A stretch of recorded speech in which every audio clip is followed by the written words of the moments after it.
Ok, doctor, muy buenos días. Muy buenos días con cada una de las personas que se han dado cita al evento el día de hoy. Hoy estamos ya 21 de septiembre del presente año. De hecho, es una clase que nosotros estamos recuperando, ¿de acuerdo? De lo que se había programado hace un tiempo. Entonces, estamos haciendo la recuperación de la sesión de clase. Hemos tenido tres sesiones. Esta es la última sesión que vamos a abordar con ustedes y lógicamente siempre dentro de los parámetros relacionados a la etapa estelar del proceso, que en ese caso viene a ser el juicio oral.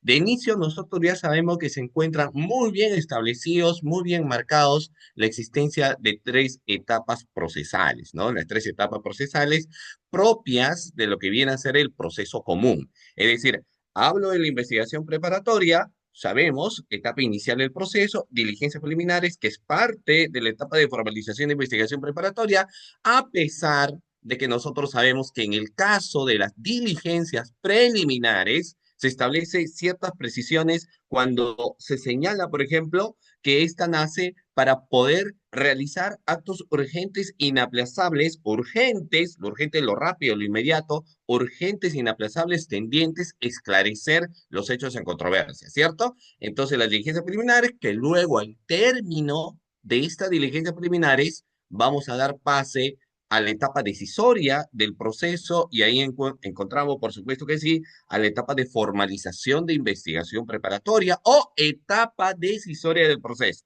¿correcto? Ahora, bueno, termina naturalmente este primer estadio de la etapa de formalización de investigación preparatoria y recién cuando el fiscal formula su requerimiento, que puede ser de tres maneras, dicho sea de paso, porque el fiscal podría formular un requerimiento de acusación, un requerimiento de sobreseimiento o cuando tiene la mixtura de ambos, un requerimiento mixto. Acusa, por supuesto que sí, el Ministerio Público cuando encuentra los famosos elementos de convicción suficientes.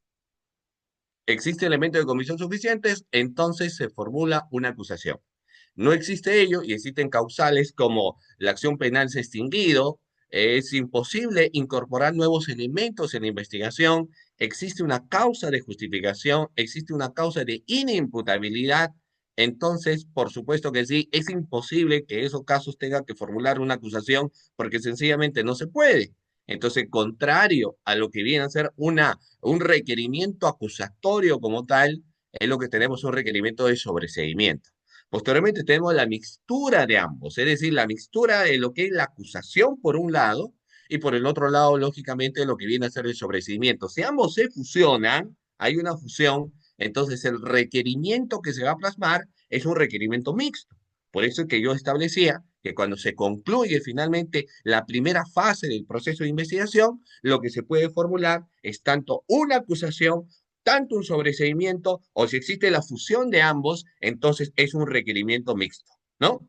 Ahora, oh no, porque miren, cuando nosotros hablamos del tema de sospecha, el acuerdo plenario 1/2017 me establece las cuestiones de sospecha, ¿ah? Y yo tengo pues la sospecha inicial simple, pero la sospecha reveladora, ¿no? Lo cual lo señala el doctor, la sospecha reveladora no es para formular una acusación fiscal, ¿ah? Sino que la sospecha reveladora, ¿no? Porque vamos a, la sospecha suficiente es una cosa. Luego tenemos, por ejemplo, la sospecha plausible, ¿no? Y bueno, luego podemos tener la sospecha reveladora para las cuestiones de formalización de investigación preparatoria, ¿ya? ¿Ok? Ya, bueno, vamos a continuar. Entonces, ya luego de la etapa intermedia, porque ustedes saben que la etapa intermedia nace precisamente con una serie de objetivos, y yo a veces no es que reniego, pero yo no entiendo por qué no existe ni un libro en etapa intermedia, ningún libro en etapa intermedia que, por ejemplo, establezca que cuando hacemos mención, estimados participantes, en etapa intermedia, a las finalidades de la etapa intermedia, de los libros que han salido en etapa intermedia, todos, todos, me atrevo a decir todos los libros de etapa intermedia dicen que la etapa intermedia va preparando el juicio oral. Por eso es que en cuestiones prácticas muchas veces no interesa lo que se plantea en etapa intermedia, igual esa acusación fiscal siempre llega a juicio oral. Siempre llega a juicio oral. Entonces, eso no es el único objetivo que lógicamente nosotros podemos encontrar dentro de los parámetros de lo que viene a ser la etapa intermedia. Porque no es que la etapa intermedia siempre va a ir preparando el juicio oral. Señor, oiga, si la acusación fiscal no cumple con las exigencias, por ejemplo, del cumplimiento de lo que establece el Código Procesal Penal respecto a lo que vienen a ser las premisas fácticas, que no son otra cosa que la narración de los hechos que ahora tienen que plasmarse en circunstancias de tres maneras, circunstancias precedentes, concomitantes y posteriores, entonces esa acusación hay que devolverla. Bueno, por supuesto que eso que usted me va a decir, pero eso es una cuestión formal y que lógicamente el Ministerio Público entiendo que lo va a subsanar. Pero vamos a ver en todo caso a la circunstancia luego de las premisas jurídicas. Ahí sí, pues si no existe una adecuada imputación necesaria, si vamos a las premisas probatorias, si los elementos de convicción que está presentando el Ministerio Público no cumplen los estándares de pertinencia, conducencia, utilidad, en pocas palabras, evidenciamos una acusación que podría ser defectuosa, entonces esa acusación tendría que llegar a juicio oral. Una acusación que no cumpla los estándares de existencia probatorios jurídicos o fácticos, ¿debería llegar a juicio oral? No, ¿verdad? Claro, no tendría por qué llegar a juicio oral, entonces tendría que emitirse lo que viene a ser ahí, ¿qué cosa? Se tendría que emitir un auto de sobreseimiento. Entonces no vamos a tener juicio oral si la acusación es defectuosa. Y tampoco la otra situación bastante crítica es si, lógicamente, si en etapa intermedia termina observándose la acusación, entonces hay que devolverlo al Ministerio Público para que lógicamente lo subsane. Te devuelvo tu acusación para que lo subsane, señor. Pero si, por ejemplo, por más que lo devuelves, lo sigue enmendando en errores, errores, errores, errores. Entonces, el Código Procesal Penal no te dice cuándo es el límite. Y eso podría abarcar que se te podría empezar a devolver la acusación, y eso no se puede permitir porque tendría que existir en todo caso un límite, es decir, solo dos devoluciones, y si lamentablemente no puede subsanar la acusación, entonces se tendrá que meter un auto de sobreseimiento, o en todo caso cambiar al fiscal, porque tal vez el otro es el que sí finalmente va a lograr una adecuada sustentación. Entonces, bueno, y ahí no vamos a ver más de etapa intermedia, sencillamente le decía que ahí nacía. Y luego llegamos pues a la etapa estelar del proceso, el todo o nada, que viene a ser el juicio oral, ¿no? El juicio oral. Entonces vamos a ver acá las diapositivas iniciales nada más del juicio oral para enmarcar algunas cuestiones primigenias, ¿no? Que lo hemos estado viendo con ustedes, me parece, en anteriores sesiones de clase. Juicio oral. El juicio oral. ¿Qué es el juicio oral? ¿No? Preguntita, preguntó toda la clase. Ustedes saben que tienen forma de interactuar. La forma de interactuar lo pueden hacer a través de la cajetilla de comentarios o también tienen ustedes la opción de levantar la mano para que puedan participar. Ya dos formas en las cuales ustedes pueden participar. Vayamos a la etapa de juzgamiento. La etapa de juzgamiento, conocido también como la etapa estelar del proceso del juicio oral. Juicio oral, etapa estelar del proceso, estamos hablando del juicio oral. Nuestro Código Procesal Penal, ¿no? Que todavía por ahí algunos señalan nuevo Código Procesal Penal, a pesar que de nuevo no tenga absolutamente nada ya a la fecha. En su artículo 356, ojo con esto, 356, nos establece básicamente lo siguiente, ¿no? No puedo desmerecer y decir que la etapa de juicio oral es la etapa más importante del proceso, porque sería lógicamente desmerecer la etapa intermedia y desmerecer, por supuesto que sí, la fase de investigación preparatoria. Y no se puede desmerecer porque las tres etapas del proceso que hemos estado señalando son súbitamente muy importantes y no puedo desmerecer ni una de otra. La investigación preparada es importante porque precisamente se van a recabar los diferentes elementos de convicción tendientes a esclarecer los hechos en controversia. La etapa intermedia, ni qué decir, a pesar que se tiene muchas críticas en la etapa intermedia y ciertas falencias, por supuesto que sí. Y cuando hablamos de la etapa de juzgamiento, pues lógicamente es el todo o nada, pero no a pesar de eso voy a decir que es la etapa más importante del proceso. El 356 del Código Procesal Penal dice que es la etapa principal. Bueno, la etapa principal sí, o como algunos sostienen, Juan Carlos Portugal, por ejemplo, en su momento cuando me preguntaban, sostenía que es la etapa, en este caso, estelar del proceso. La etapa principal estelar, no sé, el plato de fondo. Y es que lógicamente en el juicio oral vamos a lograr el todo o nada. Naturalmente, por ejemplo, ¿cómo se podría medir la labor finalmente que desarrolla el fiscal? No es por cuántos casos llega a juicio oral, sino cuántos casos, cuando llega al juicio oral, logra una sentencia condenatoria. Porque ¿cuál es el objetivo? ¿Llegar solamente al juicio oral? Pero podemos llevar al juicio oral, no hay ningún problema. Pero el objetivo, creo yo, que es ganar el juicio oral. Y lo mejor emite un requerimiento de sobreseimiento y todos felices. Entonces, si vamos a llegar a juicio oral, se tendría que lograr una sentencia condenatoria. ¿No? Una sentencia condenatoria. Es, bueno, obviamente, para los objetivos del Ministerio Público, pues. Pero en el caso de la defensa, no creo que va a buscar lograr una sentencia condenatoria. Obviamente, el objetivo de la defensa es que absuelvan de todo tipo de responsabilidad de carácter penal, ¿no? Administrativo, civil y demás, sobre todo penal en el caso de la defensa, por supuesto que sí, de su defendido. Pero posiblemente, dependiendo de cada naturaleza, de cada caso en concreto, no logres finalmente que la absuelvan de responsabilidad penal, pero sí puedes lograr algunas cuestiones de eximente o incluso puedes recurrir a una forma de mecanismo de simplificación procesal, como viene a ser la conclusión anticipada del juicio, ¿no? Entonces, como nos daremos cuenta, en el juicio oral finalmente se va a determinar la condición de la persona que hasta ese momento termina siendo, es acusada, ¿no? Es acusada, ¿no?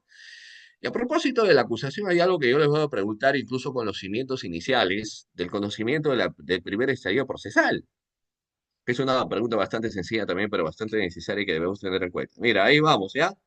Eh, por ejemplo, hablemos de la condicionante de la persona a quien le denuncia. Entonces, una persona que es denunciada, finalmente pueden denunciar a varias personas, pero mejor dicho, una persona que finalmente el representante del Ministerio Público decidió, por una decisión a través de la disposición, decidió aperturar la investigación. O sea, dijo, vamos con todo, sin miedo al éxito. Aperturamos la investigación, entonces la persona tiene la condición de investigada.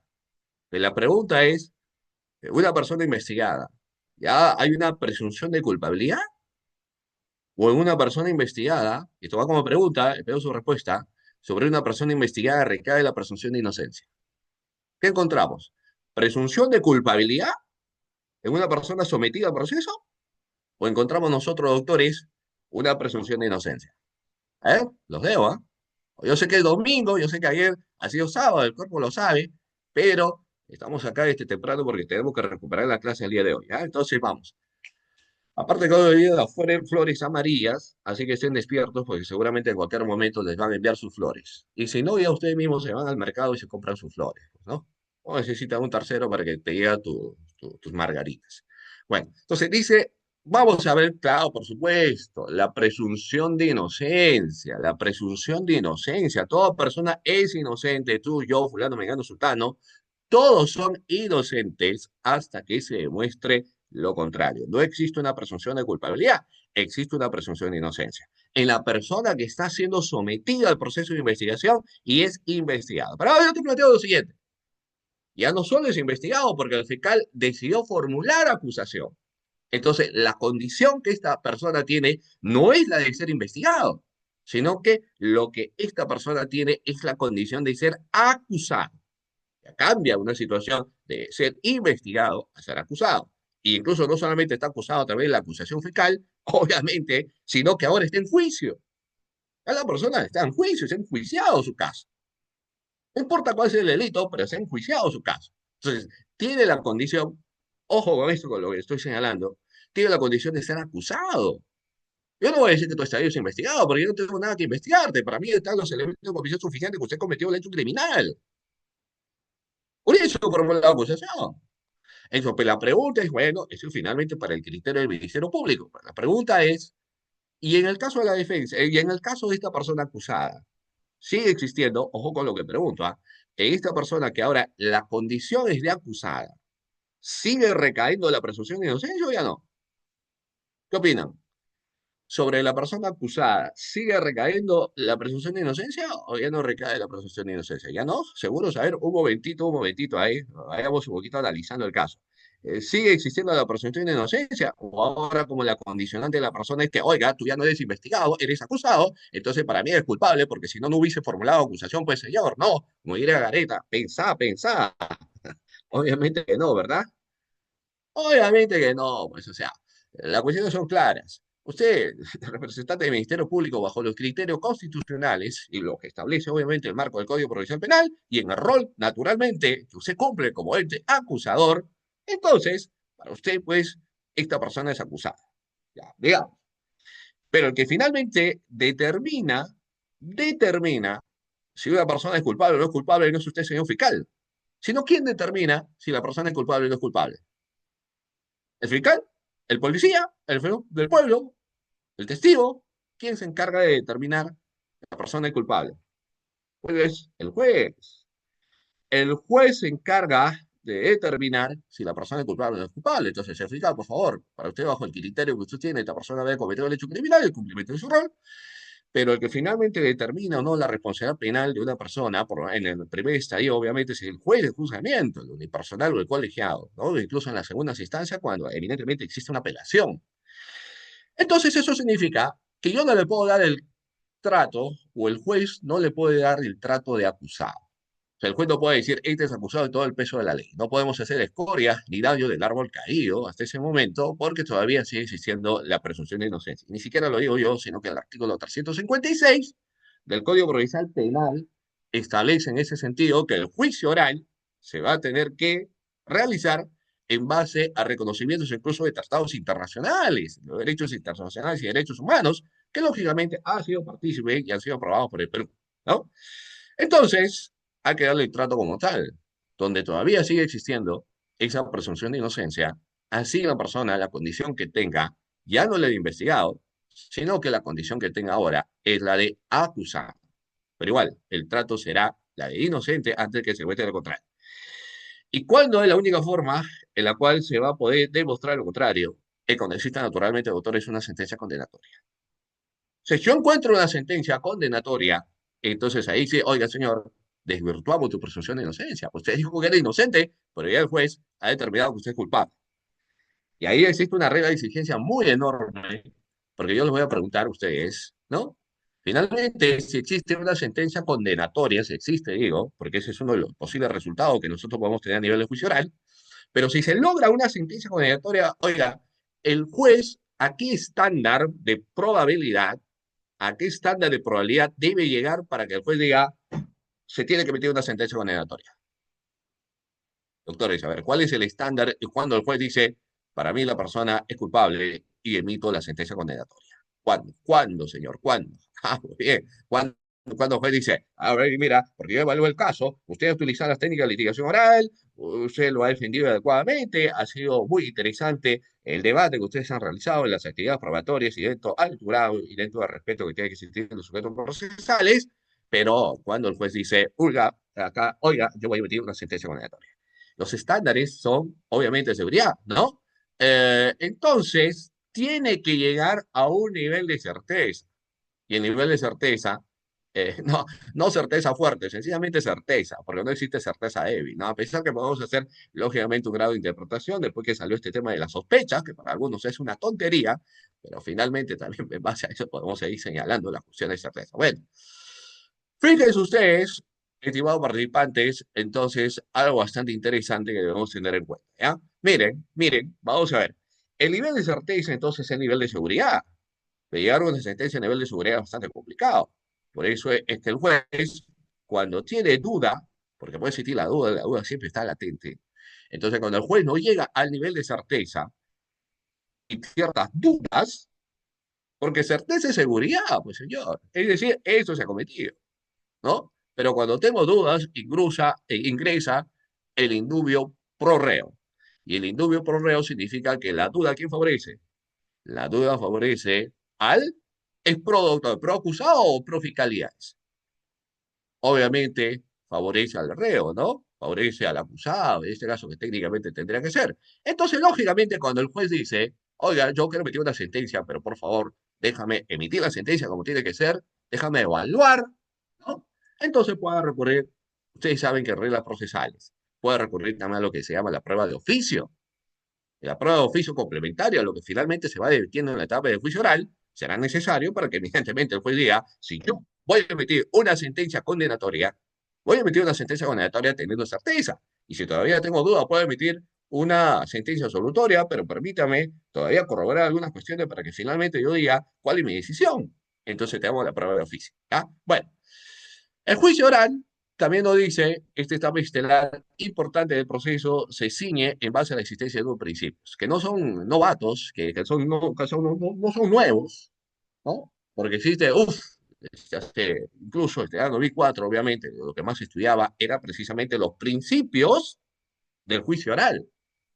Principios. Ahora, para empezar, toda institución procesal tiene principios y por supuesto que sí, por supuesto que sí, por supuesto eso, también el juicio oral tiene su principio. Entonces, yo me atrevo a preguntarles a ustedes, ¿cuáles son los principios del juicio oral? Yo sé que ustedes ya dominan eso, uno más uno es dos, ¿cierto? Pero igual yo me atrevo, osado, y preguntarles cuáles vienen a ser los principios del juicio oral. Principio del juicio oral. Vamos, doctores, vamos. Principios, principios.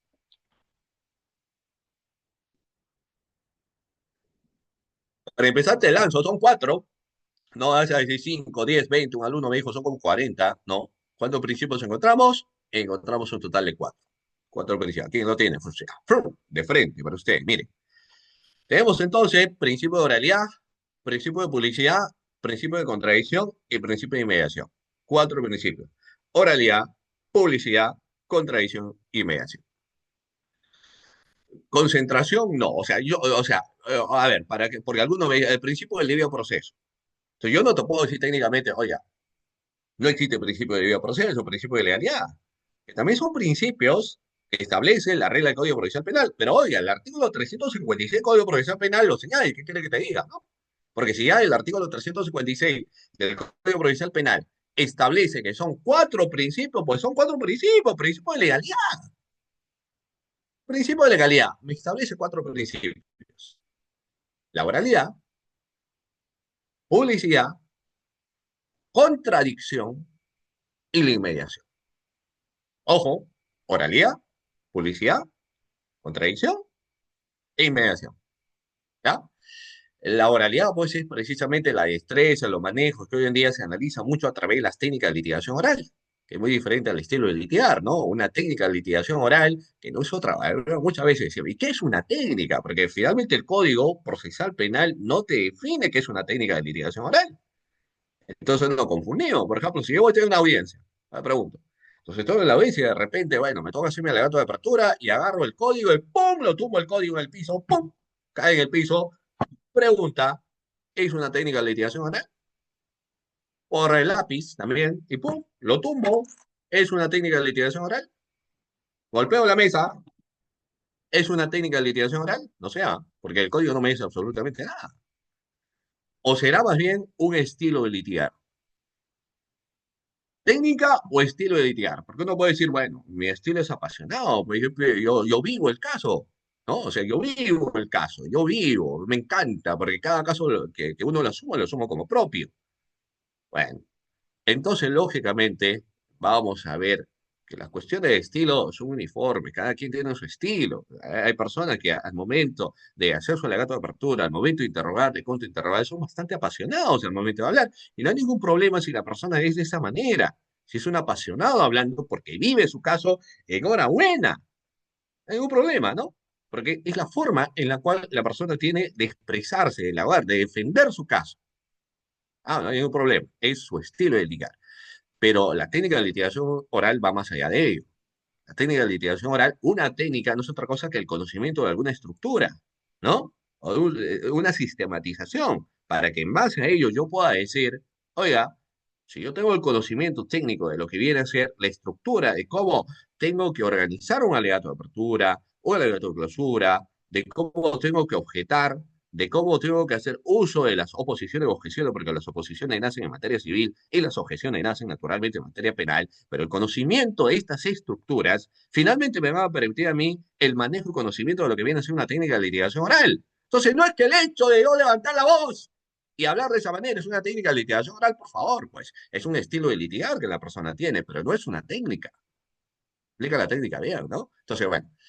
Pero también, hoy en día, como todo va evolucionando, como nada se detiene, porque así es la vida, entonces no solamente se habla del conocimiento de las estructuras de la litigación oral, sino se habla también hoy en día de retórica jurídica, se habla de argumentación jurídica, se habla de un estilo innato de litigación oral y jamás se copia del original, obviamente, y otros factores más al tema de la expresividad. Por eso es que no podría existir abogado que no sepa expresarse. O sea, cuando alguien escucha y dice, uy, yo soy estudiante de Derecho, pero soy bastante tímido, entonces te va a poder carrera, estás equivocado de Derecho. O por lo menos de Derecho penalista, ¿no? Dedicas a otra cosa, pero no puede ser en este caso abogado. Si tú dices, uy, me da vergüenza, me da temor, me da miedo, no puedo hablar, qué roche, tú estás equivocado de carrera, pues. No, porque el abogado es diferente, ¿cierto? El estudiante de Derecho es distinto, es confrontacional, enfrenta, maneja, dice, persuade, convence. Es el manejo pues, de la oralidad. Te expresas con propiedad. No, pero me ha gritado porque mi jefe no importa. Porque igual tendrás que expresarte de una manera adecuada, ¿no? Bueno, entonces la oralidad termina siendo importante. Y lógicamente, y yo les comento esto porque algunos dicen, pero lo que pasa es que cuando yo finalmente digo, el juez me mira de una manera un poco distinta, entonces no creo, pero usted exprésate dentro del parámetro, son lógicamente la legalidad y el respeto que tiene que existir, ¿cierto? Por supuesto. Bueno, la oralidad entonces resume ahí en el conocimiento de las técnicas de litigación oral, pero también por oratoria jurídica, por el estilo de litigar, y si quieres, que hoy en día se habla mucho del marketing de abogados, ¿no? Para otros cimientos bastante importantes también, para que en todo caso tu expresión sea importante. La publicidad. Uf, la publicidad hoy en día, pues, más que nunca, es un principio de garantía enorme la publicidad, porque todas las audiencias, no todas obviamente, porque cuando se trata de audiencias, por medio está la integridad, ¿cierto?, sexual de una persona en los delitos de violación, tocamientos indebidos, actos contra el pudor y otros, entonces las audiencias no se desarrollan de manera pública, sino que estas audiencias, por su propia naturaleza, se harán de manera privada. Pero fuera de esos cimientos o contextos, las audiencias son públicas. ¿No? Incluso los abogados lo van transmitiendo en su plena audiencia con el TikTok al ladito, ¿no? Y luego van haciendo comentarios todavía. Pero no sucede, por ejemplo, en el caso del fiscal, que se le abre un proceso administrativo, si es que en su plena audiencia pone ahí, lógicamente, su camarita y su TikTok y empieza a comentar. O sea, aparte que también debe ser bastante distractor, me imagino, pero finalmente lo van manejando. Pero ¿por qué nos ayuda, doctores, esta cuestión de la publicidad? La publicidad también, el principio de publicidad, es conocido, doctores, como un principio de garantía. Es con eso. La publicidad es conocida también como un principio de garantía. ¿Garantía para quién? Garantía para los administrados, garantía para la población, garantía para ver cómo se está administrando justicia. A pesar que no eres abogado, pero si eres ciudadano y no eres tonto, por supuesto que sí, entonces vas a ver cuál es finalmente va a venir siendo el desempeño, por lo menos mínimamente, ¿cierto? El desempeño mínimo que debe tener el fiscal, el desempeño que debe tener mínimamente, por ejemplo, en este caso el juez. Y sobre todo el fiscal, porque el fiscal no solamente es defensor de la legalidad, es defensor de la sociedad. Entonces, si yo tengo a alguien que es fiscal y no defiende adecuadamente, no sustenta su caso, se aminala, se achica, entonces, ¿cómo me voy a sentir representado por alguien? Si él defiende a la sociedad. Eso está mal representado, pues. Y lo mismo en el caso del juez, ¿no? Porque en el caso del juez, quien dirige la audiencia, hay que tener, obviamente, por supuesto que sí, no solamente muñeca, sino personalidad para desarrollar una audiencia. Cuando digo personalidad, no significa que vas a faltar el respeto a los sujetos procesales. Oye, no vas a salir usted diciéndole, oye, ¿por qué no tiene corbata? Cuando ni siquiera conoce que las reglas del procedimiento, de las reglas de vestimenta y en resoluciones administrativas, que no es necesario que tuviera saco. Algo dice, pues, salió en su momento el abogado del saco, ¿no? Y él estaba con su chaqueta y todo eso, y estaban ahí todas las formalidades necesarias. Entonces, oye, juez, porque si usted va a decir algo, por lo menos mínimamente tiene que conocer las reglas, pues, por favor. Y no puedes imperarte en el hecho de ser juez, que dice, como yo soy juez, yo merezco respeto, y algunos dicen, no, soy excelentísima presencia, señor juez, su honorable presencia, ¿no? O señor magistrado, todas las partes son iguales. El ser juez no te hace más que el fiscal. Y el ser juez no te hace más que el abogado defensor, ¿o sí? Todos son sujetos procesales, todos se merecen respeto, con sus propios roles existentes nada más. Por eso es que existen, lógicamente, los órganos correspondientes cuando se ve un actuar abusivo, imperante, negligente y fuera de los parámetros procesales, por ejemplo, de la actividad del juez. Porque el juez, es cierto, denota autoridad dentro de los marcos del proceso, pero no significa, como en su momento alguien lo dijo, que me parece que fue Benji, ¿no? Cuando dijo, usted es el director del debate, no el dictador. Obviamente, pues, usted dirige, pero no imponer sus reglas al estilo militar de decir, esto es así, usted cállese o me está haciendo perder el tiempo, oiga. Prepárase un poco de inteligencia emocional para que en todo caso pueda dirigir de forma adecuada pues, una audiencia. ¿No? O sea, los apasionamientos son importantes, pero usted va a dirigir, pues imagínese en un partido de fútbol. El que tiene que mantener tranquilidad es el árbitro. Pero si el árbitro está con unas cuestiones un poco exaltadas, entonces lógicamente no se va a llevar pues, muy bien el partido de fútbol. ¿Ya? Bueno, entonces teníamos esa publicidad en ese sentido que finalmente nos va a permitir, muy bien, claro, algunos dicen se han ensoñerado innecesariamente al juez. No, señor magistrado, señor ilustre magistrado, señor juez, pues, señor fiscal, señor abogado, está bien usted, señor juez, ¿no? Vamos a su excelentísima uniformidad de magistrado, obviamente con los respetos que tiene que existir a las investiduras, a los cargos que finalmente uno podría haber tenido, pero dentro del proceso, lógicamente también hay que tener, pues, por eso que existe la figura de recusación también, ¿no? Si no, no habría recusación y sería perenne finalmente el direccionamiento de lo que va a tener un juez. Bueno, tenemos entonces la publicidad, que como le decía, es el principio de garantía, permite finalmente ver el desempeño del fiscal, el desempeño del abogado, del juez también, y para quienes se dedican al litigio privado, pues la publicidad es un principio enorme, es de vital importancia porque aparte de eso les permite tener y aumentar su cartera de clientes si saben manejar en las estrategias de marketing, lógicamente, la publicidad.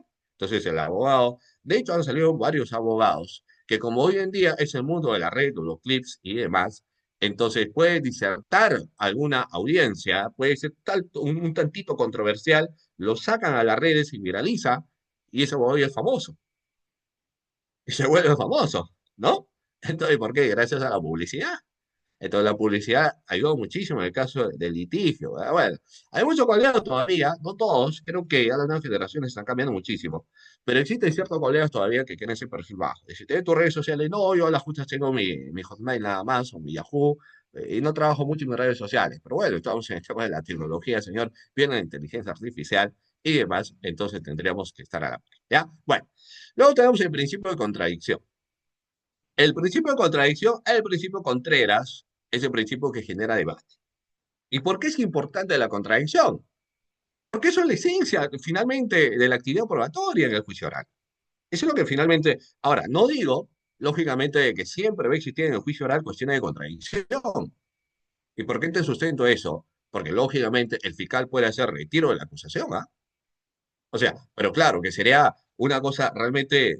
Habría que ver por qué finalmente el fiscal hace retiro de la acusación. Pero sí, la figura se contempla. Y al hacer retiro de la acusación, lógicamente, de una u otra manera es uniformidad entre marco de decisión y entre lo que finalmente desea la persona que está siendo acusada. Pero también algo muchísimo más frecuente que, lógicamente, se puede dar en el juicio oral y donde no puede existir contradicción es el mecanismo de simplificación procesal, como viene a ser la conclusión anticipada del juicio. Porque, ¿qué sucede en la conclusión anticipada del juicio? Es que estamos de acuerdo, pues la persona, el abogado, conversa con su defendido, le dice, estoy de acuerdo en la imputación, estoy de acuerdo en las premisas fácticas, premisas jurídicas, acepto la responsabilidad penal, pero por favorcito, no quiero pues, que lo sentencia a 25 años de pena preventiva de libertad, dele 15 ya, pues, ¿no? Petición a 15, o no quiero que sean 15 y quiero que sean 7, pues, para que luego tente algún tipo de beneficio penitenciario, ¿no? Y que su permanencia en en la cárcel de los 15 años que está peticionando, tal vez se convierta solamente en 3, ¿no? O sea, va a depender de las cuestiones estratégicas también. Entonces, cuando sucede eso, hay un acuerdo, pues, ¿entre quiénes? El abogado defensor y obviamente el fiscal, y esa es una naturaleza de lo que viene a ser un mecanismo de simplificación procesal, ¿ya? Pero si no ese es el caso, pues siempre, lógicamente, va a tener que existir contradicción. Porque, oiga, miren, el fiscal formula su acusación y está presentando sus medios probatorios. Presenta sus testigos. El fiscal dice, estos son mis testigos, Paco, Yunque y Luis, por ejemplo. O incluso más testigos. Pregunta, ¿la defensa puede presentar sus testigos o no? Por supuesto. Entonces la defensa dice, estos son mis testigos, pues Ricardo, Joaquín, Pamela. Estos son mis testigos. Usted, señor fiscal, ha presentado sus testigos, yo presento mis testigos. Usted, señor fiscal, ha presentado su pericia, yo presento mi pericia. Usted está presentando sus audios, sus videos, yo presento mis audios, sus videos. Usted está presentando sus documentos, yo presento mis documentos. ¿Cierto? Claro, ha presentado también sus medios probatorios, pues. Entonces, presenta sus medios probatorios. Llega el momento donde hay que lógicamente, debatir. O sea, usted está llevando su testigo, yo lo voy a contraexaminar. Voy a contraexaminar a tu testigo, ¿no? Existe el contraexamen, porque lógicamente examinamos a nuestros testigos y contraexaminamos al de la otra parte, ¿correcto? Y existen una serie de técnicas y demás cuestiones importantes que ahí se va a señalar. Entonces, ahí va existiendo, lógicamente, doctores, esos parámetros de la contradicción, posiciones en contrarios. Eso es tu idea, esa es mi idea, vamos a contradecir. Y no solamente en el caso de la declaración de como le señalo. Porque, oiga, si usted va a presentar un documento, ya, ok, usted presenta su documento. Usted sabe que las exigencias de estándares probatorios cuando usted va a presentar un documento es que usted me tiene que señalar los estándares de pertinencia cuando usted es de autoridad o no. Claro, usted tiene que decirme este documento, este informe, este memorando, ¿por qué es pertinente? ¿Por qué es conducente? ¿Porque es útil o no? Y la otra parte, cuando lo corre el traslado, porque ya el representante del Ministerio Público sustentó la pertinencia, conducencia, utilidad, ahora es tu momento, llegó tu momento para que tú digas, para mí, ¿por qué no es pertinente, no es conducente y útil? O sea, cuando alguien dice, pero este documento no prueba nada, porque este documento es un invento, porque este documento es falaz, porque le quieren ver la cara al juez. Oiga, me estás hablando cuestiones trilladas, cuestiones políticas, estás hablando como alguien y dice, vamos a combatir la corrupción, vamos a combatir la inseguridad ciudadana, pero señor, pucha, hasta un niño de 5 años lo va a decir. Pero ¿cómo combate la corrupción? ¿Pero cómo combate la delincuencia? Entonces, ¿dónde en este documento sustente, dónde no está la pertinencia? ¿Dónde no está la conducencia? ¿Y dónde no está la utilidad? Entonces, si vas a contravenir este documento, no me venga con cuestión de trilladas, de que este documento es una falacia, este documento, el fiscal lo que quiere hacer es engañar al juez, pero óigame, o sea, tú has estudiado derecho. Entonces, si has estudiado derecho, tiene que decirme dónde está la pertinencia de ese documento. Para el fiscal, este documento es pertinente, es conducente y es útil. Lo acaba de sustentar. Ahora usted, abogado, dime, ¿por qué no es pertinente? ¿Por qué no es conducente? ¿Por qué no es útil? Explica. O por lo menos mismo, ya, o es pertinente y en realidad no es conducente. O es pertinente, conducente, pero no es útil. Explica. Entonces, obviamente, si el abogado solamente quiere hacer teatralización, si el abogado solamente quiere hacer show, entonces no te va a poder responder pertinencia, conducencia o utilidad. Pues por eso les hablaba en el caso de los políticos, ¿no? Cuando ya inician campañas políticas, empiezan a decir, vamos a combatir la corrupción, vamos a combatir la delincuencia, vamos, hoy eso todo el mundo más trillado, ¿no? Desde que tenía 0 años creo que lo escucho, pero cuando le dices, ¿cómo lo vas a hacer? Uy, no te explican cómo lo van a hacer. Y al último, dicen, cuando se ven sometidos, dicen, bueno, voy a tener mis asesores. Es lo mismo sucede cuando a veces se debate documentales, pues. Porque ya el fiscal sustentó pertinencia, conducencia de utilidad. Y si usted quiere contradecir finalmente esa decisión, señala por qué no es pertinente, señala por qué no es conducente, señala por qué no es útil, o incluso inicio, y también es viable porque señale que no es legal, que si hace el documento no hay que oralizarlo porque ahí viene una prueba prohibida. Viene una interceptación de las comunicaciones cuando se está investigando determinadas situaciones, por ejemplo, lavado de activo y no otra. Ustedes se recuerdan del caso Inostroza. Y Nostroza, al margen de que todo obviamente se sabe, le decía, pero partamos de la prueba ilícita. Y partamos de la prueba ilícita que se dio, lógicamente, de que en caso de una interceptación de las comunicaciones, se estaba realizando interceptación de comunicaciones a una organización criminal. Y luego sale en sus conversaciones con los famosos hermanitos, entonces, oiga, si se partió naturalmente otra cosa, esto te vendría a ser en una cuestión de la prueba prohibida. Y eso es bastante interesante, ¿no? Ahí sí contradecimos, porque ese es argumentativo, ese es jurídico, ese es conocimiento del derecho. Lo otro es politización pura, es show, ¿no? Bueno, entonces, eso es la contradicción y luego sería, pues, doctor, eso los ámbitos de la inmediación. Ahí también hay una situación crítica, favorable, pero así estamos, así pues nuestro Perú. ¿Qué es la inmediación? Cuando hablamos de la inmediación, ¿no? Lo que pasa es que si nosotros vamos a hablar de los criterios naturalmente de la inmediación, a veces lo más sencillo que nosotros tenemos para establecer es que la inmediación es estar en cercanía con los sujetos procesales. ¿Correcto? Hablo de inmediación y la inmediación es estar en cercanía, cerquita con los sujetos procesales. Es decir, que yo lo tenga aquí al frente, a la cara, al fiscal, lo tengo a la cara del abogado defensor y obviamente a la cara al juez. Y cuando vas a examinar, ahí está el testigo, ¿no? ¿Cierto? Acá no se cumple pues la canción, todo por el teléfono, o todo por el internet, o todo por la laptop. Acá hay presencial, cara a cara, face to face. Ahí vamos a ver, y eso es la inmediación, porque ustedes saben que la inmediación nace en realidad, doctores, en los parámetros de la psicología. Porque ¿qué es inmediación? La gran mayoría, cuando uno pregunta qué es inmediación, dice, es estar todos en un mismo lugar. Eso es inmediación. Esa es parte de la inmediación. La inmediación va relacionada al contexto de la psicología porque se observa el comportamiento, se observa la conducta, se observa el lenguaje no verbal para llegar a un estándar de la psicología del testimonio, del pensamiento criminal, del pensamiento de los testigos. Es decir, llegar a un estándar, y eso lo hacen los psicólogos, por ende, de que en el lenguaje no verbal me puede decir mucho una persona porque tal vez seguramente me está mintiendo. Y no me está diciendo cuestiones que sean de cabalidad o cuestiones que realmente sean verídicas, sino que sencillamente me inventa cosas y encima es un mitómano compulsivo. Es una persona tendiente a decir mentiras. Obviamente, ¿cómo le voy a creer? Pues alguien que me dice cuestiones que son falaces. Entonces, la inmediación es el punto que a través, lógicamente, de la observación, tú puedes darte cuenta de determinados comportamientos. Eso es una inmediación. Es decir, el estándar que el abogado y que el fiscal al momento de contraexaminar y hacer una pregunta al testigo, usted estuvo presente en los hechos y el testigo te dice sí, qué es lo que observó, observó tal cosa, pero llegas al punto de la inmediación que te estás dando cuenta que este testigo es un mismo mentiroso. ¿Y por qué?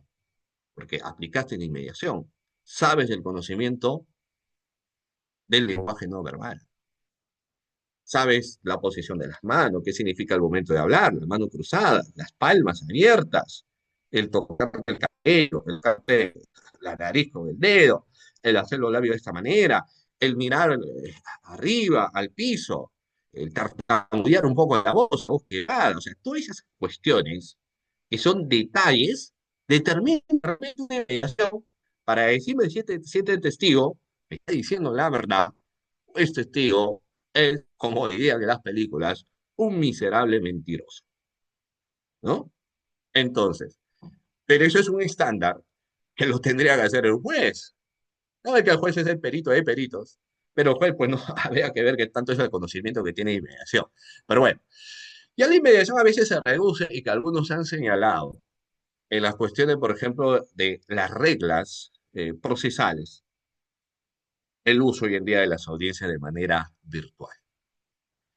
Y yo creo que la virtualidad llegó, y tal, porque mire, de la pandemia, año 2020, ¿ah? 2020, 21, 22, 23, 24, 25, 26, 5, 6, el otro año ya 7 años, casi, casi va a ser una década, casi, casi, así, ¡trum! Casi, casi una década desde la pandemia. ¿Cómo vuela el tiempo, ah? Pero fíjense ustedes que en 7 años no se han reincorporado las audiencias a la fecha todavía de manera presencial. Las audiencias que se están llevando actualmente a la fecha son audiencias que se llevan a cabo de manera virtual, ¿cierto? Y yo creo que llegó para quedarse. Entonces, en su momento, algunos sostenían que el hecho que las audiencias se estén llevando de manera virtual, naturalmente venía a ser, o en este caso, resquebrajar, incluso algunos señalaban a mencionar la vulneración de lo que viene a ser la presunción de inocencia. Se decía, se está vulnerando la presunción de inocencia, se vulnera la presunción, digamos, la inmediación, perdón, se vulnera la inmediación. ¿Y por qué le decían? Porque los sujetos procesales no están en cercanía, no se están viendo, se ven a través de las pantallas. Por ejemplo, ahorita ustedes son 166 participantes, pero yo no los puedo ver, ¿no? Es más, no sé ni dónde estarán. Eso me preocupa, porque no sé si están en clase. Por ejemplo, mira, no sé si están en su cama tomando su desayuno, están en el campo, están en la piscina, etcétera, porque finalmente uno no sabe, ¿ah? Por eso le voy a pedir que enciendan su cámara, doctores. A ver, enciendan su cámara porque hoy es domingo. Muchas personas me dicen, estás loco para enseñar domingo en la mañana, cuando el común de las personas tranquilas, las personas cuerdas, hoy domingo están con la familia, o hoy domingo están en la casa haciendo alguna actividad, y usted está hablándole ya hace unos días a la laptop solito. Yo le hablo a la laptop, ¿no? Y ya en mi casa están preocupados porque quieren enviarme al Arco Herrera porque han dicho que ninguna persona en su sano juicio oral está que le habla y le grita a la computadora, a la laptop, y sobre todo que la laptop no me dice absolutamente nada. La laptop está ahí, todo el mundo está que le habla, le dice que tal cosa y la laptop no te dice nada, ¿no? Así que enciendan su cámara por lo menos para que comprueben aquí en mi casa que loco no estoy. Algo tendré, pero no creo que una locura absoluta por lo menos, ¿ya? Muy bien. Muy bien, doctores, ahí se los puedo ver.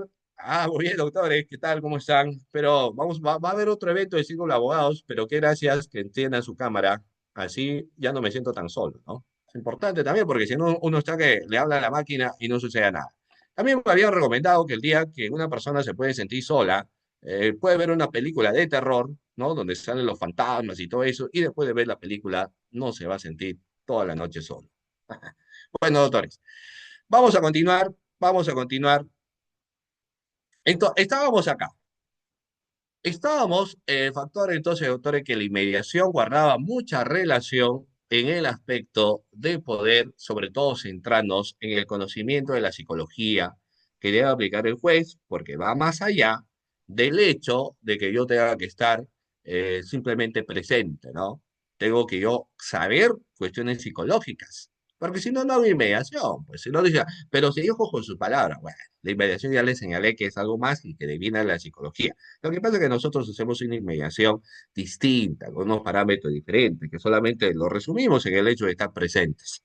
Y no es así, ¿no? Bueno, obviamente, presentes a nivel virtual es diferente, porque hacer interrogatorio a través del uso de, de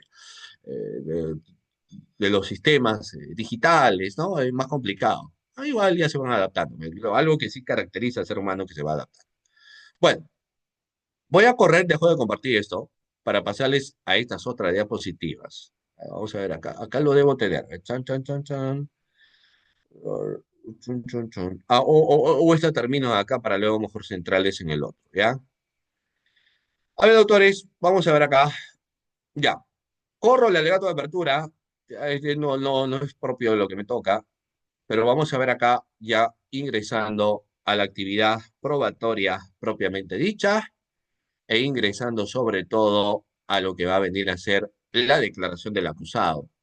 Pero la declaración del acusado en juicio, ya la declaración del acusado a nivel del juicio oral. Artículo 376 del Código Procesal Penal. Ustedes saben que el acusado, o incluso voy a retroceder un poco más, a nivel de una investigación, el acusado, o bueno, el investigado, no está obligado a declarar, ¿cierto? Eso lo sabemos. El investigado no está obligado a rendir declaración. Si desea el investigado, declara.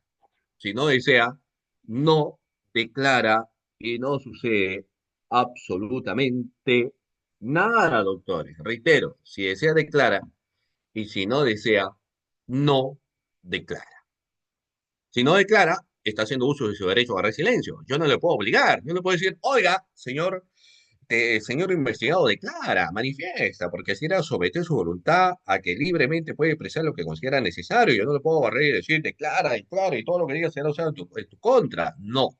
Tiene derecho a guardar silencio. Artículo 71 del Código Procesal Penal, ¿de acuerdo? Si no, mal no me equivoco, literal C de ese articulado segundo párrafo del 71 del Código Procesal Penal. Entonces, si desea, declara, y si no desea, no declara. No te voy a obligar. Usted tiene todo su derecho, es tu derecho. Los derechos están para reconocerlas, obviamente, y también para respetarlas.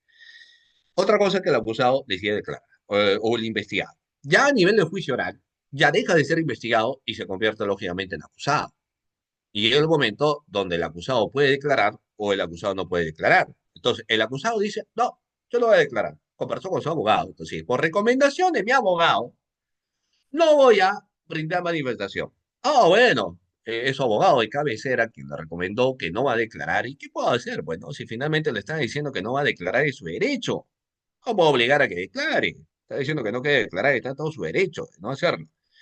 Pero el acusado también dice, no, un momentito. ¿Quién dice que no voy a declarar? Voy a rendirme manifestación, ¿no? Entonces quiero declarar. Incluso la normativa nos señala que puede, en este caso, declarar parcialmente, ¿no? El punto está de que si el acusado dice, yo no voy a declarar, yo no voy a dar manifestación, Entonces, ¿qué le van a decir en el juzgado? El acusado dice, yo no voy a declarar, señor. Como conmigo no es, yo no declaro, ¿ah? No voy a declarar. Entonces, señor acusado, ¿usted no va a declarar? No, no voy a declarar. Pero vamos a hacer uso de sus declaraciones previas. Usted ha dado manifestación en el estadio de la investigación preparatoria, ¿no? En investigación preparatoria, usted ha declarado, usted ha dado su manifestación, usted ha rendido su declaración, ha rendido su manifestación en el estadio de investigación preparatoria y lo que ha declarado ahí es lo que vamos a hacer lectura en el juicio oral. No dice, ¿qué? Sí, lo que hemos manifestado, lo que usted ha declarado en la investigación preparatoria, vamos a hacer lectura porque usted está diciendo que no va a declarar. Ahora, para mí está mal, ¿no? O sea, ¿cuál es la necesidad? O sea, yo sé que el Código Procesal Penal así lo establece. Y así, pues no, pero oiga, con el respeto de nuestro código, el código no puede ser un dogma sagrado también, o cuando él no está hecho digamos, se ha elaborado, pero no es que sea las Sagradas Escrituras. O sea, las Sagradas Escrituras para que es jurídica, pues puede haber error. Porque no se entendería, doctores, que si el acusado dice, yo no voy a declarar, entonces no entendemos por qué tenían que hacer lectura de sus declaraciones previas, es innecesario, ¿no? Porque finalmente, como, claro, yo sé que depende mucho de la interpretación, pero en todo caso, lo que se podría interpretar es que si se va a hacer lectura de sus declaraciones previas, es como si esa es la que estuviera declarando en juicio oral, cuando no es lo que está declarando. Entonces, como quien dice, tampoco, tampoco, ¿no? Bueno, pero el acusado puede decir un momentito, yo voy a declarar, yo quiero que me hagan preguntas, preguntitas o preguntotas. Entonces dice, perfecto, vamos a hacerte las preguntas. Perfecto. Vamos a examinar. Perfecto. Vamos a contrainterrogar. Porque usted está aceptando. Chicos, dame la pregunta, por favor. Llámela sea. Esto, correcto. Entonces ahí vamos a ver que si el acusado acepta declarar, llega el momento donde a veces al inicio del juicio oral dice, quiero que me escuche. Yo quiero dar mi manifestación, quiero hablar, quiero exponer, escúchenme. Y el juez le va a decir un momentito, ahorita no, no es momento todavía para escucharte, ya va a llegar un momento donde sí, usted va a poder manifestar, va a poder expresarse, va a poder decir lo que quiera. Y este es el momento, tu momento ha llegado, donde el acusado puede aportar libre y oralmente, lo dice la descripción de la norma, relatos, aclaraciones y explicaciones sobre el caso. Reitero, ¿no? Llega el momento, en todo caso, donde el acusado va a empezar a expresarse, a manifestar, a señalar, a convencer, a exponer. Donde el acusado dice esto por aquí, esto por acá, esto por allá, esto por este otro lado, empieza a explicar, comentar, mencionar, etcétera. ¿No? Entonces, el acusado aporta libremente y oralmente los relatos. Ahí hay que escucharlo, o sea, hay que escucharlo. Pues, oye, señor juez, escucha al acusado, por favor. El acusado está hablando y usted está mirando las hojitas. El otro va a decir que yo puedo hacer las dos cosas a la vez, pero escucha pues al acusado. Ahora, en honor a la verdad, bueno, no, hay que respetar porque son las reglas, pero pareciera que muchos dicen, ¿para qué le voy a escuchar al acusado? Porque el acusado siempre va a decir que nunca hizo nada, ¿no? Y a veces no diga que, porque pensar de esa manera también sería una presunción de culpabilidad, porque si me vas a decir que no tengo derecho o que no te voy a escuchar, es como decir, poco o nada me interesa lo que vas a decir, porque lo que finalmente a mí me interesa es este, lo que, lo que vamos a ver en la actividad probatoria, ¿no?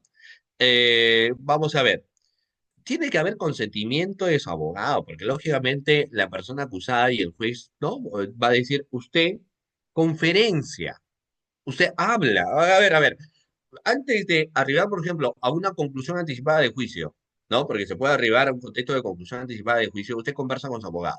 Está conferenciando con su abogado, a ver, conversen, ¿no? Converse con tu abogado.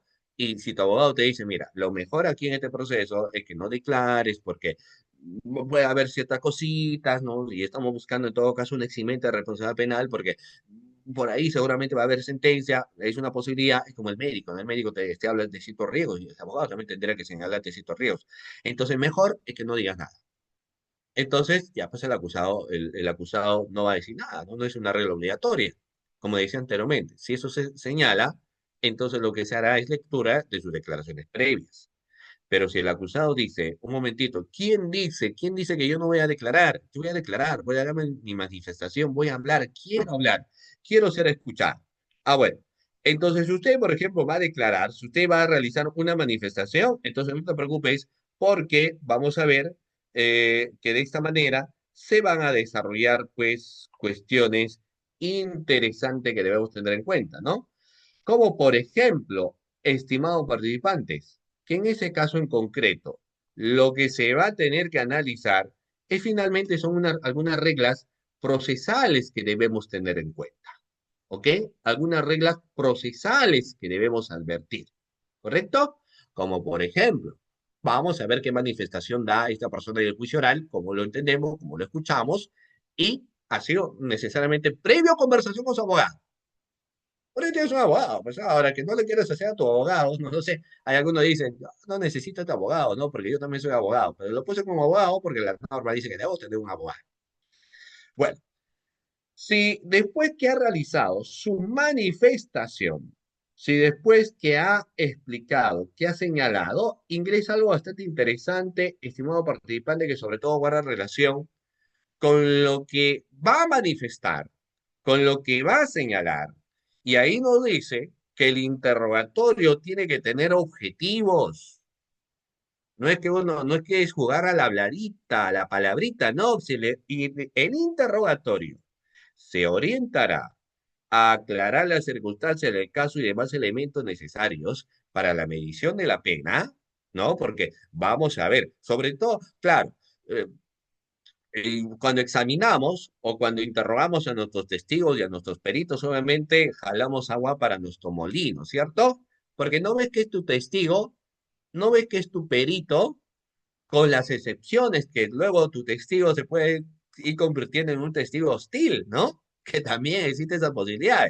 Pero digamos que el 90% de situaciones es tu testigo, pues es el que tú estás llevando a juicio oral.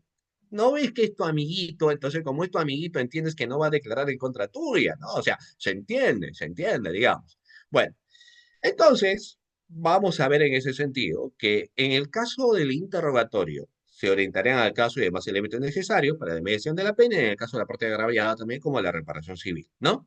Algo bastante interesante, luego que ya tiene otra denominación, porque esto técnicamente no es interrogatorio, sino viene a ser contrainterrogatorio o contraexamen, es que vamos a ver, porque así como estás llevando tus testigos, yo le voy a hacer preguntas, lo voy a contraexaminar.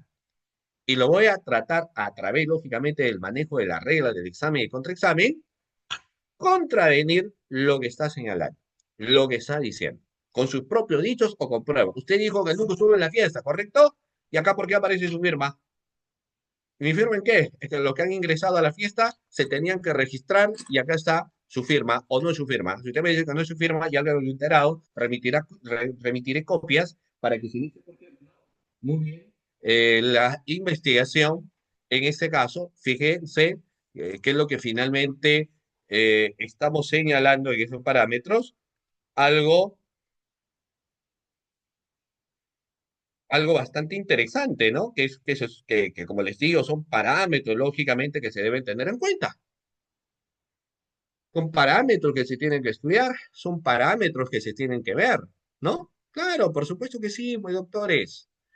Entonces, son parámetros que debemos tener en cuenta. ¿Ok? Vamos a ver, vamos a ver, vamos a ver entonces, doctores, esos parámetros, ¿ya?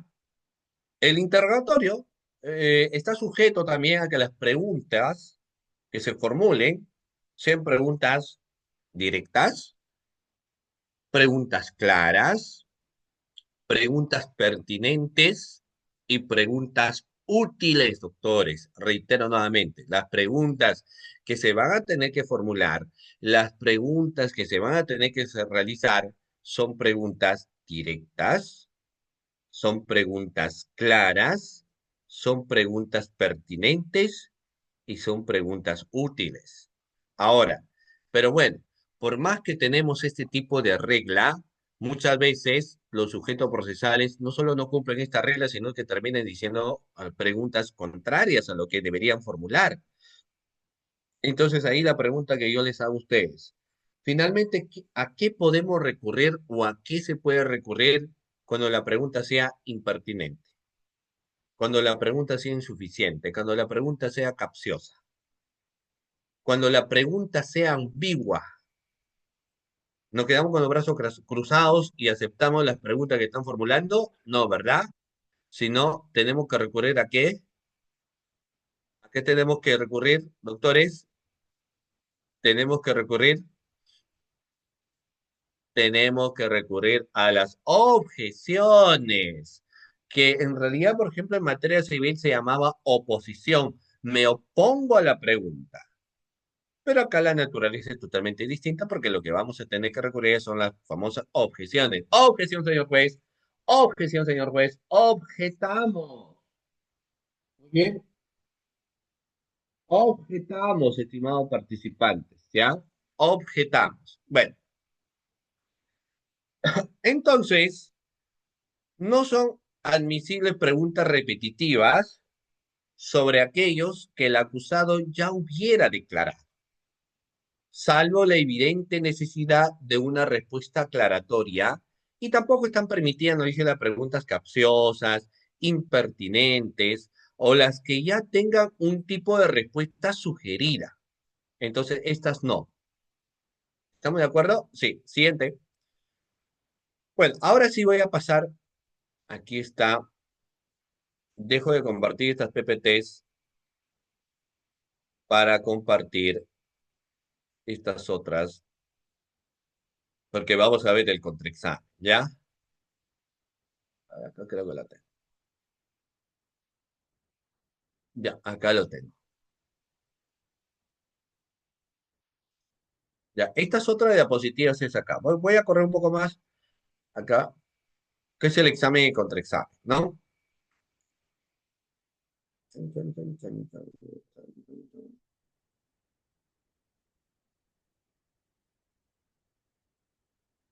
Ya, vamos a empezar algo bastante interesante, doctores, que cuando empezamos hablando ya del examen o contraexamen, primero tendríamos que identificar los tipos de pregunta, ¿ya? Porque también no es que se trata solamente de preguntar. No, no es que diga, ah, mira, yo voy a preguntar y finalmente tal vez pregunto por preguntar. Digo tal cosa, hago la pregunta por hacerla nada más, y no es así. Toda pregunta que tenemos que formular tiene que tener un horizonte. Y para tener un horizonte yo tendría que saber los tipos de preguntas, que dicho sea de paso, ustedes lo están viendo acá. Primero, subrayemos, tomemos nota, doctores, ingresan las preguntas de legitimación. Preguntas de legitimación.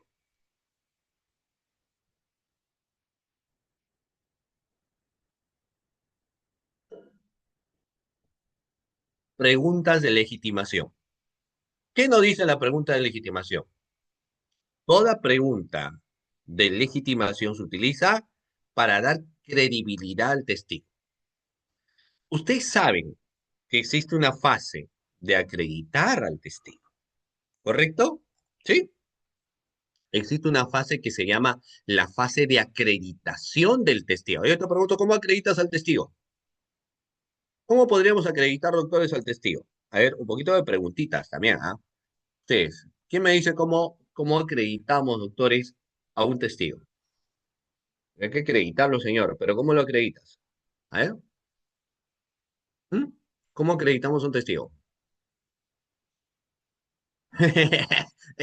André con su DNI. A ustedes se pasan, ¿ah? ¿Qué me dice? Ya me voy a buscar quién me dijo con su DNI, porque con su dato completo. Ya pues, doctores, me están bromeando, ¿no? Mira, yo sé que lo van a acreditar con su DNI, pero hay una serie de preguntas que se tiene que formular. Lo tiene que acreditar con su DNI, yo sé, pues, ¿no? Yo sé que, claro, tiene que ser debidamente acreditado, pero va más allá de eso. Va, no, ya, no, no. la acreditación, los temas probatorios es distinto. La acreditación es que tú tienes que empezar a hacerle preguntas iniciales para que hagas evidenciar al juez que estás llevando, por ejemplo, en el caso de un testigo, que no estás llevando cualquier testigo, de que no estás comprando testigos, sino que lógicamente son testigos, ¿no? Que tienen pues ciertos efectos. A ver, al doctor Richard, creo, el que levantó la mano, ¿lo escucho? ¿Lo pueden habilitar tal vez el audio? Por Uy, no acá hay algunas preguntitas. A ver, vamos a ver con la vamos con las preguntas. Vamos con las preguntas. Vamos al doctor Richard. Do- ¿Lo escucho? Doctor, ¿cómo está? Muy buenos días. Buenos días. Doctor, buenos días. ¿Me escucha? Sí, sí. Ya, para acreditar a un testigo se debe realizar preguntas que Ujú, establezcan su identidad, la base de su conocimiento de los hechos como el nombre mm, y las relaciones con las partes con el caso. El objetivo es demostrar su idoneidad para declarar y la fiabilidad de su testimonio. Y ujú, hacerle preguntas, hacer como un cuestionario, llevar, llevar, eso, ujú. llevar eso a la fiscalía, Ya. ¿no? Datos personales básicos, ¿no? Como el No, DNI y todas esas cosas. o sea, Pero vamos a realmente en la fiscalía, pues, el testigo tiene, eh, aparte de las preguntas que hace el fiscal, nosotros tenemos que tener nuestras preguntas pero para... estoy hablando yo de examen de juicio. Estamos en juicio. Ah, ya, ah, ya. Estamos en Bueno, juicio. bueno, Estamos hablando de juicio. Claro, porque a nivel del Ministerio Público las preguntas son distintas, ¿no? Pero también guarda mucha relación con lo que vamos a señalar, ¿ah? Pero como estamos hablando sí, de la etapa doctor. profesional, Bueno, en un juicio, pues, sí, uno ajá. hace repreguntas, pues. En un juicio uno hace repreguntas, yo hago repreguntas siempre. No, no, no. Estamos hablando que el primer tipo de preguntas son las famosas preguntas de acredito. Todavía no llegamos al examen contra examen. Tampoco al directo redirecto. Lo primero que estamos analizando ahorita son las famosas preguntas de acreditación que se tienen que formular en juicio, ¿no? Eso es lo que Ya, estamos. Sí, ajá. ya, doctor. Muchas gracias, doctor. Ya, doctor. El doctor Jefferson. Adelante, doctor. Ya. Buenos días, doctor. Sí, más que nada para poder acreditar en cuanto a un testigo, se le tienen que hacer preguntas, por ejemplo, sobre su ocupación, a qué se dedica, también, por ejemplo, su grado de instrucción, justamente, para saber su capacidad también de discernimiento, por ejemplo, para que de esa manera sea un testigo creíble. Mm, Ya, ok, mira, vamos a explicarles acá. Está bien, muchas gracias, muchas gracias. Ahora, para partir, claro, obviamente las reglas del juicio oral son distintas a las reglas que se van a tener para los exámenes a nivel de sede del Ministerio Público, ¿no? Que son diferentes en realidad. Para empezar, porque las preguntas que finalmente se hacen en el Ministerio Público las va a formular el policía, o las va a formular en ese caso el fiscal o el asistente de función fiscal, pero yo no voy a poder recurrir a un tercero en ese momento, solo tendría que recurrir al fiscal, como por ejemplo, para poder formular mis preguntas a través del fiscal al testigo, o no, o demás, ¿no? Pero en el juicio oral se vuelve más interesante porque ya existe un tercero, que en este caso viene a ser el juez, quien finalmente va a deliberar en el marco de una decisión. Entonces, lo que yo tengo, si yo no le voy a llevar mis testigos al fiscal, sino llevo mis testigos al juez. Entonces, yo le voy a decir, señor juez, yo no te estoy llevando cualquier testigo, ¿ah? Yo no te estoy, por si acaso, yo no, claro, no le voy a decir eso, ¿no? Sí, les estoy explicando metafóricamente para que me entiendan. Yo no, o sea, hipotéticamente yo le digo, ¿no? Entre comillas. Yo no te estoy llevando cualquier testigo. Yo te estoy llevando al testigo, no cualquier testigo. Te estoy llevando al testigo. Y para eso le voy a hacer algunas preguntas. Lo que me interesa es que el testigo no tiene ningún interés en el proceso. ¿Por qué? ¿Quién es un testigo? Una persona que estuvo presente al momento de la comisión de un hecho delictivo. Estuvo presente, entonces se convierte en testigo presencial de los hechos. Un testigo que ha obtenido alguna información, le han contado algo, entonces es un testigo de referencia, cuya manifestación que va a señalar es igual importante también porque se convierte en un testigo de referencia y hay que escucharlo como tal, ¿no? Dos, mi testigo no es familiar, o sea, mi testigo es un tercero, es un ajeno, porque si fuera familiar, posiblemente lo que va a manifestación no, lo que va a manifestar no es en contra de él. O sea, el imputado nada tiene que ver con él, no es su familiar, no hay un vínculo de consanguinidad. Segundo, no es su amigo, porque si es testigo, yo soy su amigo, seguramente la manifestación que va a decir es para favorecerlo, o contrario a ello, tampoco es su enemigo, ¿no? Tampoco mi testigo recibió algún tipo de dinero para dar su manifestación, ni ha sido obligado. Entonces, partiendo de esa lógica, las preguntas que yo tendré que hacer para acreditar a mi testigo es decirle, por ejemplo, ¿usted tiene algún grado de vinculación de amistad o enemistad con el acusado? No. No tiene, ¿usted es familiar? ¿El acusado es su familiar? No, no es mi familiar, ¿correcto? ¿Usted tiene algún tipo de interés en el proceso? No, no tengo ningún tipo de interés en el proceso. ¿Usted ha recibido algún tipo de beneficio, dávila o cualquier otro bien para estar presente o rendir su manifestación? No. ¿Usted se encuentra coaccionado para rendir su declaración penal? No. ¿Usted tiene algún tipo de antecedente penal, judicial, policial? No, no tengo ningún tipo de antecedente. Entonces, estas preguntas iniciales, ¿qué buscan? Decirle, señor juez, acá es un testigo limpio. Es un testigo que no tiene ningún tipo de interés en el proceso. Es un testigo que, aparte de no tener ningún tipo de antecedente, no es su familiar, ¿no? Es un testigo presencial cuyo aporte que va a dar es importante. No ha recibido platita, no es un testigo comprado, señor juez. Entonces, esas son preguntas iniciales, ¿ya? Muy bien. Entonces, vamos a ver eh, algo bastante interesante ahí también, que esto va a variar, porque si yo luego quiero legitimar, ya no a un testigo, sino quiero legitimar a un perito, entonces va a suceder lo mismo. Ya en el caso de un perito, la situación cambia, porque yo tendré que hacerle preguntas iniciales para decirle, señor juez, yo no te estoy llevando cualquier tipo de perito, yo te estoy llevando al perito. Y para eso yo tengo que hacerle notar al juez que mi perito, por ejemplo, no es un novato, es un perito que tiene experiencia, es un perito que tiene estudios, es un perito que tiene reconocimientos. Entonces, por ejemplo, las preguntas iniciales de legitimación en el caso de un perito sería, ¿dónde labora, por ejemplo, usted? ¿Qué especialidad tiene? ¿Correcto? ¿Tiene estudios de maestría? ¿Cuáles son sus estudios de doctorado? ¿Ha obtenido algún tipo de reconocimiento? ¿Cuántas experiencias usted ha elaborado? ¿Desde cuándo va elaborando como perito, por ejemplo, contable? ¿No?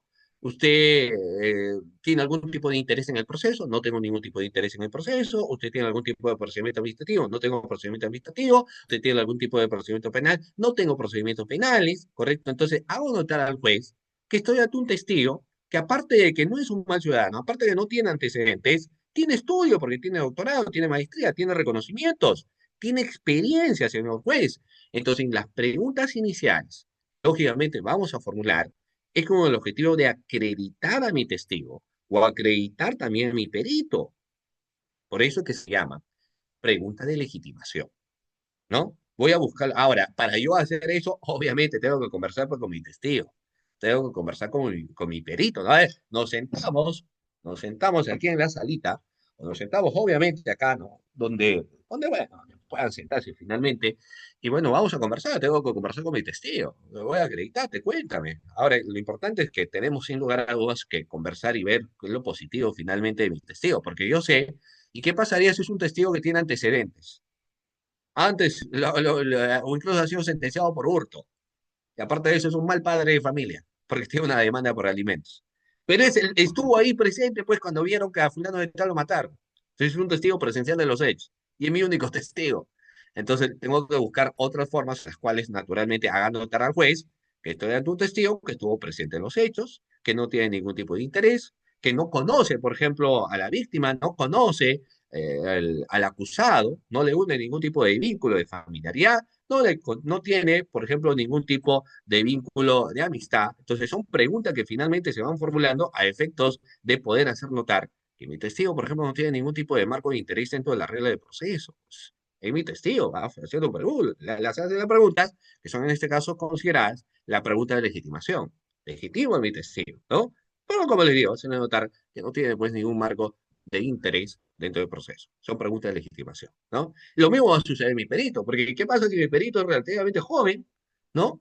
Es un perito que, bueno, ha estudiado su maestría, no estudió doctorado, no tiene reconocimiento, es bastante normalito, pero eso no significa que sea un mal perito y por ende no significa que el informe pericial esté mal. Entonces tengo que buscar algunas cuestiones positivas. En conclusión, cuando vamos a formular pregunta de legitimación, tenemos que formular preguntas que nos permitan a nosotros sacar lo mejor del testigo, lo mejor del perito. para que el juez tenga conocimiento que no te estoy llevando a cualquiera, señor juez. Te estoy llevando al testigo o te estoy llevando al perito. ¿Me explico? Esas son por ahí la pregunta de legitimación. Yo tengo que conversar. No conversar 5 minutos antes de la audiencia, conversarlo con antelación y tener la preparación debida. Luego existe una pregunta que así no se refiere las reglas teóricas, que son las preguntas de transición, que permiten saltarnos de las primeras preguntas que se están formulando, que lógicamente son las preguntas de legitimación, para pasarnos directamente a lo que sí nos interesa. Bueno, no es que el otro no nos interesa, pero en todo caso lo que así, esta sí guarda, digamos, obviamente, relación con los hechos que finalmente se van a tener, pero eso, ese lance se da a través de las preguntas de transición.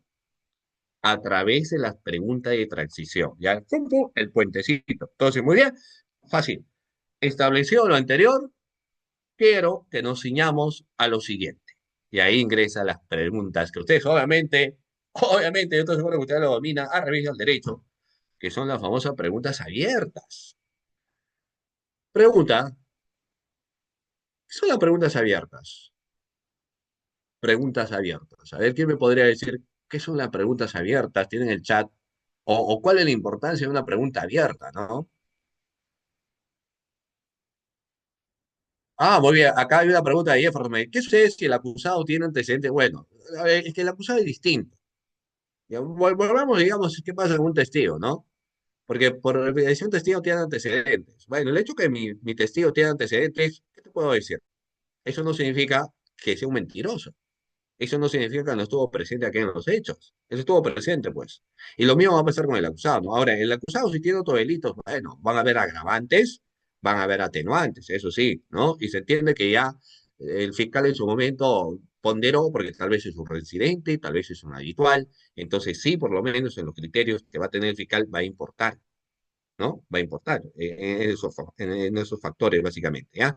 Bueno, que permiten explayarse, me dice. Preguntas que el testigo puede expresar su visión de los hechos, muy bien, André, su visión de los hechos sin que la pregunta caiga en sugerencia de cápsula. Claro, o sea, lo interesante de hacer una pregunta abierta es que permiten ustedes o permiten al testigo o al perito explayarse, explicar. Por ejemplo, si yo le digo, cuénteme, ¿qué hicieron ayer? Sábado por la noche, ¿qué hicieron? Usted me dirá, uff, no sabe, porque ayer sábado nos fuimos al cine, nos fuimos a un concierto. ¿Y qué tal estuvo el concierto? El concierto estuvo muy bien, porque salieron determinados artistas, cantaron a capela, tuvieron invitados, hubo show, hubo bastantes cosas, y lo pasamos bien. Y luego, es que luego lo continuamos en la discoteca hasta las 6 de la mañana. Entonces me empiezan contando, ¿no? Tengo al doctor Luis. Adelante, doctor. A ver, tenía la manito Gracias, levantada. doctor. Gracias, ¿Qué tal? gracias. Bueno, una pregunta abierta en un juicio oral permite al testigo explayarse. Ujú. Eso tiene que ver con que el juez puede favorecer la credibilidad del testimonio y también facilita descubrir información no prevista. En su conjunto, el testigo está aportando a, a poder entender lo fáctico que está en duda, ¿no? Ok, muy bien, gracias, doctor. Es que las preguntas abiertas tienen como objetivo precisar situaciones, ampliar contextos. Las preguntas abiertas permiten de que se pueda dar mayor detalles de algo. Si yo le pregunto al testigo de un presunto delito, digamos, de feminicidio o homicidio calificado, ¿no? Que se haya dado en una fiesta. Entonces al testigo le digo, cuénteme, ¿qué se realizó el día domingo? Una fiesta. ¿Dónde se realizó la fiesta? En tal lugar, ¿no? Explícanos, ¿usted acudió a la fiesta? Sí. ¿Qué fue lo que observó?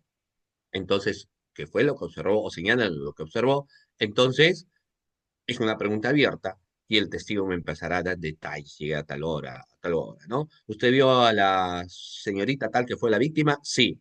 ¿Qué observó de ella? ¿No? Observé tal cosa, vi tal cosa, expliqué qué hizo. ¿Qué hizo usted? Hice tal cosa, ¿no? Entonces, son preguntas abiertas que permiten, lógicamente, dar mayor detalles, exponer, porque si estoy llevando, por ejemplo, digamos, un delito de violación y tú estás defendiendo al presunto violador, porque bajo la teoría que tú tienes, es que le estarían sembrando la consumación de un delito cuando él jamás habría violado, Entonces, naturalmente, en ese caso también, si tienes un testigo, le dirás qué observaste, qué vistes, qué sucedió, ¿no? O en qué otras oportunidades usted escuchó que decía, te voy a denunciar por violación.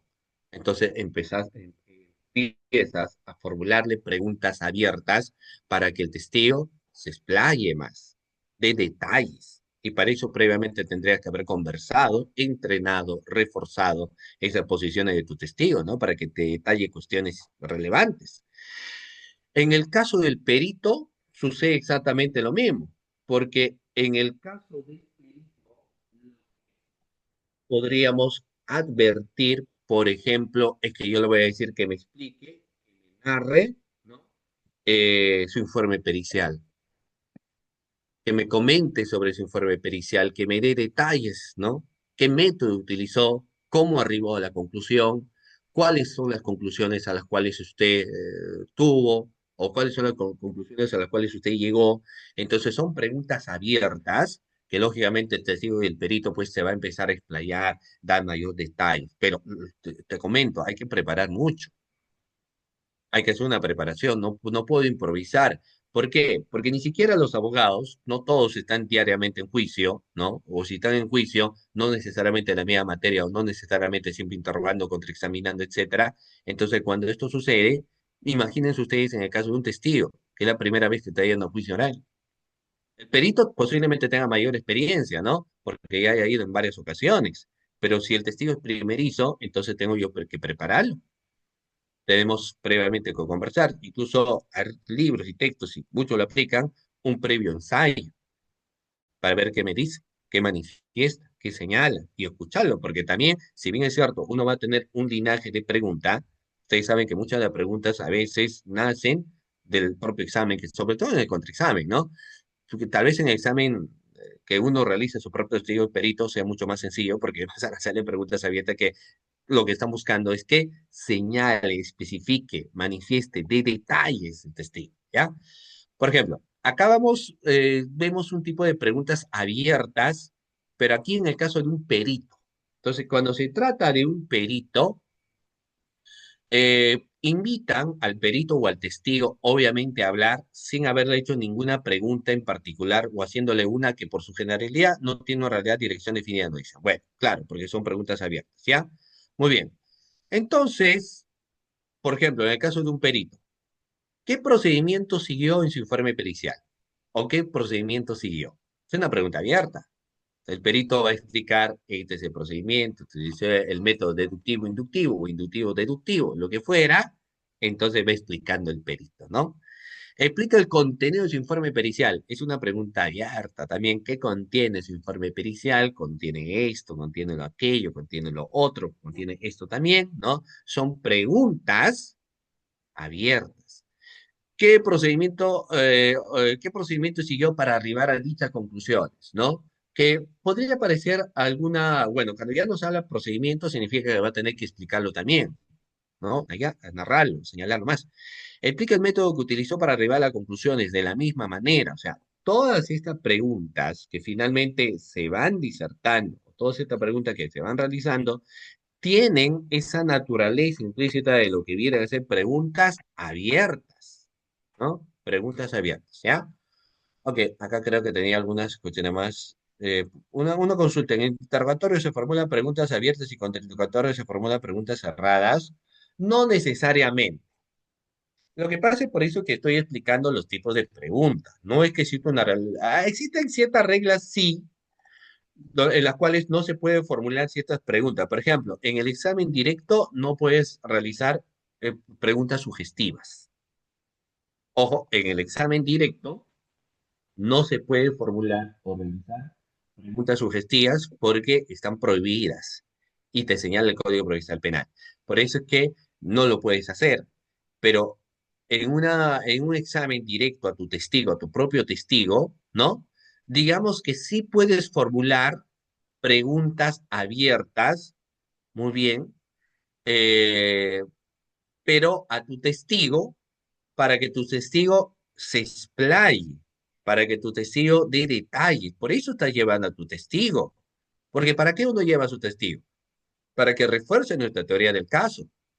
Por eso yo tendría que decirle, cuéntanos, coméntanos, qué pasó, qué sucedió, qué observó, detállenos qué fue lo que aconteció, qué pudo observar, cuáles eran las características que tenía tal persona, ¿no? O sea, qué detalles vio, o sea, todo ese tipo de preguntas permite que mi testigo dé mayor detalle, refuerce posiciones, señale, ¿no? Explique. Ahora, las preguntas cerradas se focalizan, por ejemplo, en la respuesta de un sí o un no. Usted llegó a la fiesta, responda sí o no. Llegué a, sí, fue a la fiesta. Usted llegó más de las 8 y PM. Entonces dice, no, pero le estoy preguntando si usted llegó fuera de las 8 PM. El testigo puede decir, ah, sí, sí, sí, fuera de las 8 PM, ¿no? Porque también tienes un documento, una cámara donde se evidencia que llegó después y todo, bueno, en fin. Entonces, también puedes hacer preguntas cerradas, sin embargo, a tu propio testigo, no hay ningún problema. Ya no hay ningún problema. O sea, puedes formularle preguntas abiertas, pero también puedes formularle preguntas cerradas si lo considera necesario. ¿Ya? Bueno, aquí estamos en las preguntas abiertas, ¿no? Siguiente, preguntas cerradas. Ya la pregunta cerrada, doctores, tiene su propia particularidad también. ¿Por qué las preguntas cerradas tienen su propia particularidad? Les voy a explicar un tanto ello, ¿ya? Muy bien.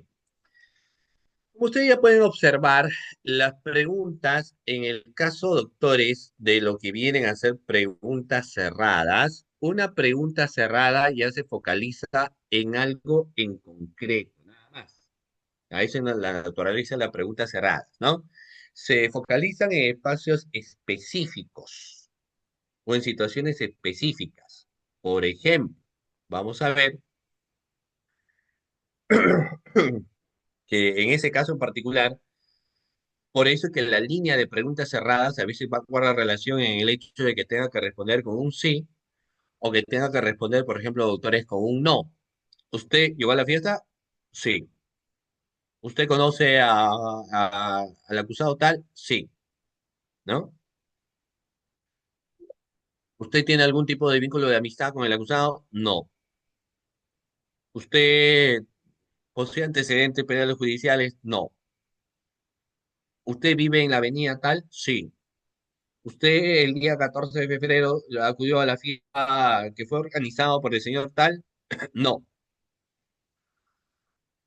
Entonces la línea de preguntas se focalizan lógicamente en algo en concreto. La línea de preguntas se focalizan en algo en específico para que el testigo pueda responder con un sí o pueda responder con un no. Ahora, a tu propio testigo puedes hacerle preguntas cerradas, por supuesto, para precisar algo en concreto. Pues, usted vio al acusado. Sí. Usted vio que el acusado, ¿no? Explícanos qué fue lo que observó. Expliqué, bla, bla, bla, bla, bla, bla, bla, ¿no? ¿Usted conoce vio a la víctima de nombre tal? Sí. ¿En qué circunstancias los vio? Entonces voy haciendo preguntas abiertas y voy haciendo también preguntas cerradas. ¿Se dan cuenta? A la vez, y es tu propio testigo. No están prohibidas. Solamente como les digo, ¿no? Las preguntas cerradas son aquellas preguntas que ya se focalizan en algo en específico. Son aquellos que se focalizan en algo en concreto. Alguien me dice, el abogado, el juez también puede realizar preguntas solo si son preguntas aclaratorias. Pero sí, si el juez lo considera, digamos, necesario, puede formular ese tipo de preguntas, pero cuya naturaleza son preguntas aclaratorias, nada más. No es que va a reemplazar, en todo caso, el rol que tiene el fiscal y empezar a hacer él todo o ella, toda la línea de preguntas, toda la línea de interrogatorio, porque estaría suplantando definitivamente un rol. No es su rol. El rol le corresponde al Ministerio Público y como tal, ese es el rol que se tiene que respetar. Ese es el rol que se tiene que cumplir. ¿Ok? Muy bien, sigamos. Las preguntas sugestivas, es así, tienen una regla de prohibición. Porque en el caso de preguntas sugestivas, doctores, primero tendríamos que establecer que aquellas preguntas sugestivas son aquellas que ya conllevan su propia respuesta. Por eso son preguntas sugestivas.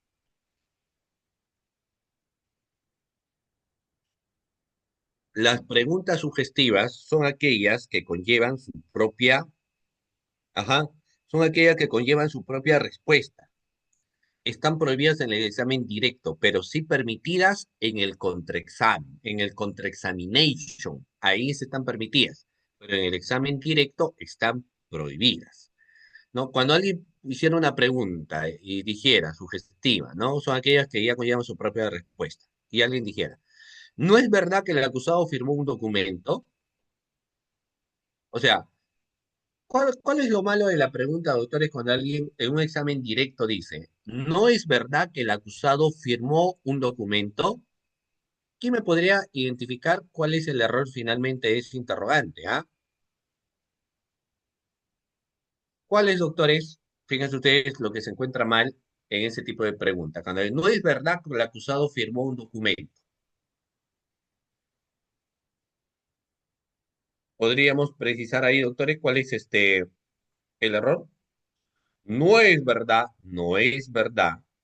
que el acusado tenía un documento. ¿Cuál es el error?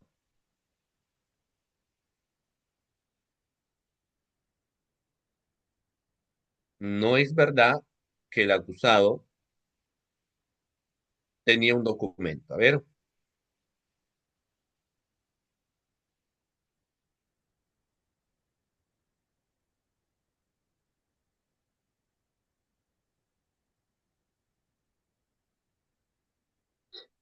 ¿cuál es lo malo ahí?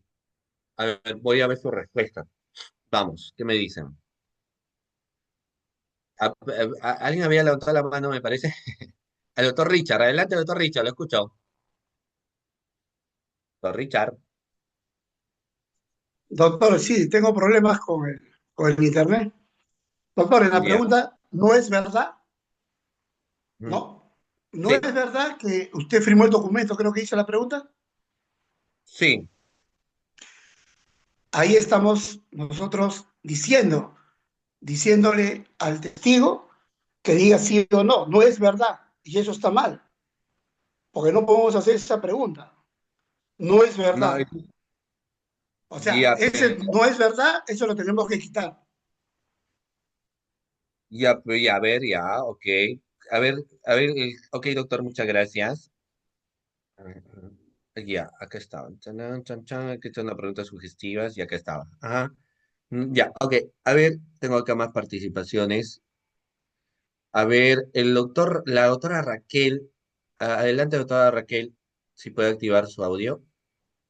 Doctor, buenos días.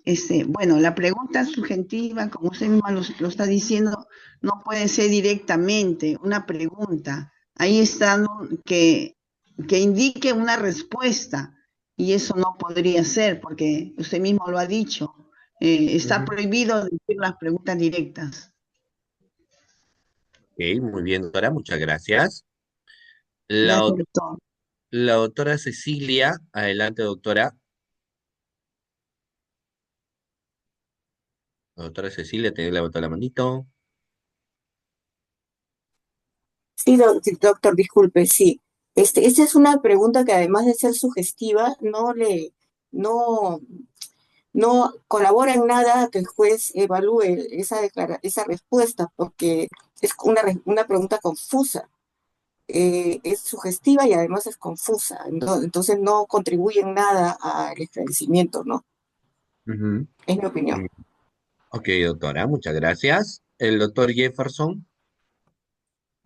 Buenos días, doctor. De esta pregunta en cuanto a sugestiva, prácticamente ya está llevando un camino ya para que dictes una respuesta justamente el testigo, para que diga sí o no.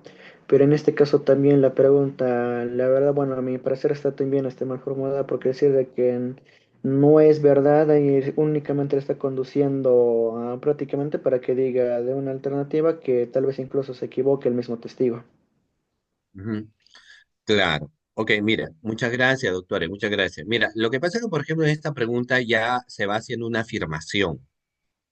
Cuando dice, no es verdad que el acusado firmó un documento, entonces ya está diciendo que firmó el documento, ¿no? Ya está trasladando la pregunta de que firmó el documento. Y eso es una pregunta sugestiva porque ya conlleva a una aseveración que es haber firmado el documento, ¿no? si se lanza este tipo de preguntas en un examen directo, están prohibidas, pero en un contraexamen están permitidas. Entonces, ¿cuál debería ser? No, reformule su pregunta. Bueno, eh, ¿usted tenía algún documento? Sí. ¿Puede precisar qué documento era? Un informe. ¿Usted firmó el documento? Sí. Entonces, eso debería ser la línea de interrogatorio, ¿no? ¿Para qué? Porque cuando ya le preguntan, ¿no es verdad que el acusado firmó un documento? Entonces, pero en el contraexamen, como ya esta persona previamente ya declaró, en el contraexamen sí tú puedes decirle, ¿no es verdad que el acusado firmó un documento? Sí. Ya, y ahí ingresa, ¿no? ¿Y por qué tenemos este documento donde figura su sello tal? Entonces ya lo pones en contradicho con su propia afirmación, pero eso ya es en el contraexamen, ¿no? O lo mismo podría decir, ¿no es verdad que el acusado tenía un arma en la mano? Entonces, eso, por ejemplo, estará prohibido en el examen directo, porque ya va aseverando que el acusado tenía un cuchillo. Entonces, la línea de pregunta tendría que ser diferente, porque lo que se tendría que hacer es, ¿el acusado tenía algo en la mano? Sí. ¿Puede precisarnos qué era? Un objeto. ¿Cuál era ese objeto? Un cuchillo. Entonces ya el testigo me señaló que tiene un cuchillo en la mano. Entonces, en el contraexamen, ¿no? Usted ha señalado que el acusado tenía un cuchillo en la mano. Sí, ¿no? O sea, la afirmativa va a ser, ¿no? Eh, usted ha aseverado, o no es verdad que usted ha aseverado que es así porque usted estuvo en la fiesta. Sí. Usted ha señalado que llegó a las 8. Sí. Que estuvo presente. Sí. Pero acá en las cámaras aparece donde usted llega no a las 8 sino llega a las 10. Entonces, ¿cómo es posible que usted diga, ¿no? O podría señalar por qué dice a las 8 y en la cámara sale a las 10, ¿no? Entonces ya vas contraexaminando. El contraexamen ya lo voy a explicar más adelante. Pero en un examen directo, como recién se entiende que vamos haciendo preguntitas iniciales, no le puedo hacer preguntas sugestivas. En el contraexamen sí, ¿no? Están prohibidas, están prohibidas. Lo dice el Código Procesal Penal porque ya conllevan una respuesta. Bueno, acá son algunas recomendaciones. En realidad existen varios textos de recomendaciones y hay algunos que yo le voy a señalar. Finalmente, cada quien tiene su estrategia de ir preparando a su testigo, sobre todo su testigo, porque como que el perito tiene más experiencia, pero tiene su estrategia de ir preparando a su testigo en juicio oral. Por ejemplo, le voy a comentar uno, ¿ah? Y no sé si ustedes lo aplican, o vamos a ver en todo caso qué opinan, porque hay abogados donde dicen, de acá el día, mañana lunes, el jueves, el jueves toca juicio y me toca examinarte, ¿no? Voy a hacerte preguntas, dice. Y él dice, doctor, ¿me va a hacer preguntas? Sí, ya, pero ¿cómo va a ser? No te preocupes, porque mañana lunes, en la tarde vas a venir y yo te voy a entregar todas las preguntas que te voy a formular. Te voy a hacer como 40 preguntas. Doctor, ¿me va a hacer 40 preguntas? Sí, 40 preguntas te voy a formular. Ya, pero ¿qué voy a decir? No te preocupes porque ya mañana mi asistente ya está redactando lo que vas a decir. Así que tienes solo tu único trabajito va a ser que desde mañana hasta el día viernes te memorices todo lo que vas a responder. Todito, todito, estudia lo que vas a responder. Para que el viernes, cuando estemos en juicio oral, yo te voy a hacer esas preguntas y tú vas a responder lo que se entiende que ya has entrenado esta semana. ¿Ya?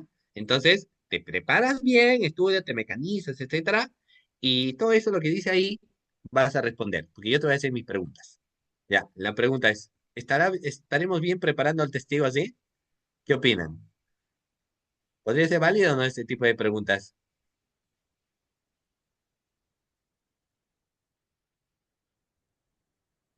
Ya, a ver, tengo al doctor Richard. Adelante, doctor Richard. Estoy hablando de su propio testigo. Adelante, doctor, lo escucho. O le estoy preguntando, ¿no? A ver, vamos a ver. El doctor Richard primero, luego el doctor Jefferson. El doctor Richard, Eh, sí, lo escucho, lo escucho, lo doctor, escucho. sí, doctor, Ajá. no es válido, doctor.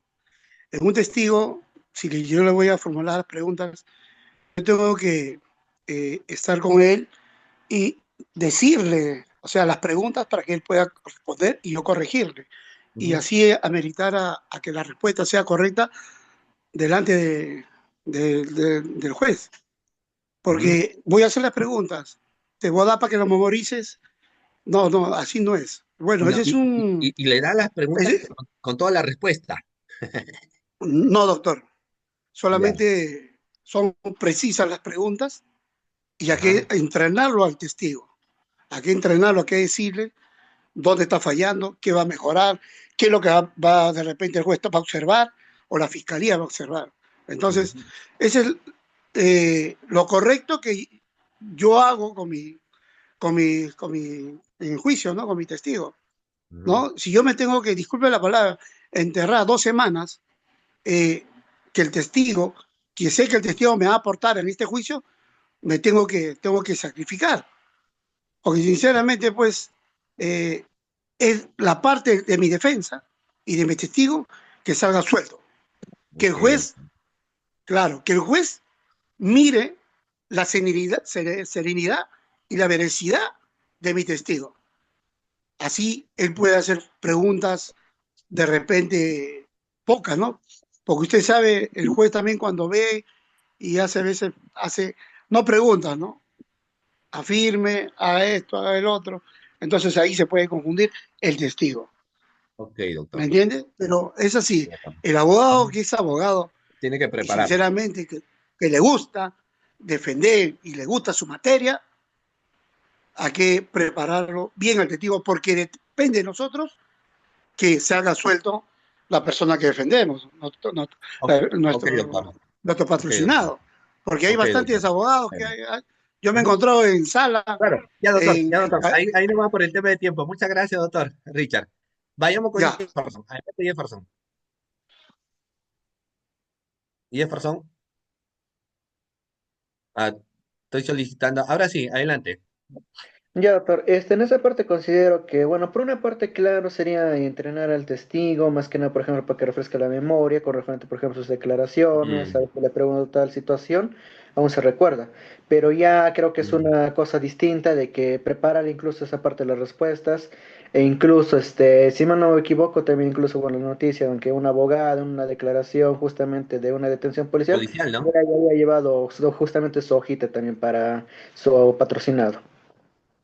Que es un tema, digamos, de preparación, ¿no? Porque finalmente, mira, es un tema bastante amplio. Lo cierto es que podemos correr ciertos riesgos, ¿no? Primero que si yo le doy las preguntitas que son válidas, que no puede decir, estos son la línea de preguntas que te voy a formular, pero ya darle la línea de respuesta, el testigo se puede mecanizar demasiado y puede ser que se olvide. Ese es el problema cuando uno se mecaniza, se pone nervioso y demás. Ahora, lo otro es que lógicamente no sería espontáneo lo que está manifestando, sería prefabricado. Si se aplicara adecuadamente una inmediación, se daría cuenta que el testigo está siendo robotizado, ¿no? Que el testigo simplemente al pie de la letra dice cosas y que no está aportando nada, ¿correcto? Pero si se aplica una inmediación, yo criticaba mucho porque no todos aplican la inmediación y menos en la virtualidad, porque ¿cómo te das cuenta que está robotizado si la audiencia del interrogatorio es virtual, ¿no? Pero bueno, entonces no tendría que ser la forma, la preparación tendría que ser frente a frente con el testigo, saber qué debilidades tiene el testigo, porque es cierto también que la forma en la que uno se expresa cambia mucho el relato, porque hay personas que no estuvieron presentes en los hechos, ¿no? O hay testigos que, por ejemplo, vieron determinada cosa y dicen, sí, pues yo vi que fulano de tal sacó un sobre y que cuando sacó el sobre le echó en su botella a la chica y luego la chica se puso mal, pero es que también antes de eso, esta chica mismo lo estaba insultando al chico. Ya, pero, pero eso no vas a decir, pues, ¿no? Porque lo que estamos viendo es que este sujeto la habría matado, que luego hayan discutido, previamente hayan discutido, o ella la habría incorporado, increpado, no es justificante para que acabe con su vida, que al parecer, pues, había, no sé, puesto algo, ¿no? Entonces, pero el testigo dice, ah, ya, lo que pasa es que eso fue lo que me llamó más la atención. Entonces, es un testigo a la cual se tiene que preparar para que la manifestación que él vaya a dar ayude realmente a los hechos, a nuestra teoría, ¿no? Sobre qué puntos va a mencionar y qué preguntas le vamos a formular. Ahora, hay muchos dicen, pero yo voy a hacer que mi testigo, por ejemplo, en los casos de los delitos contra la libertad sexual, donde ustedes saben, pues que en el caso de los delitos contra la libertad sexual, suele darse, doctores, muchas condenas con la sola aseveración de la víctima.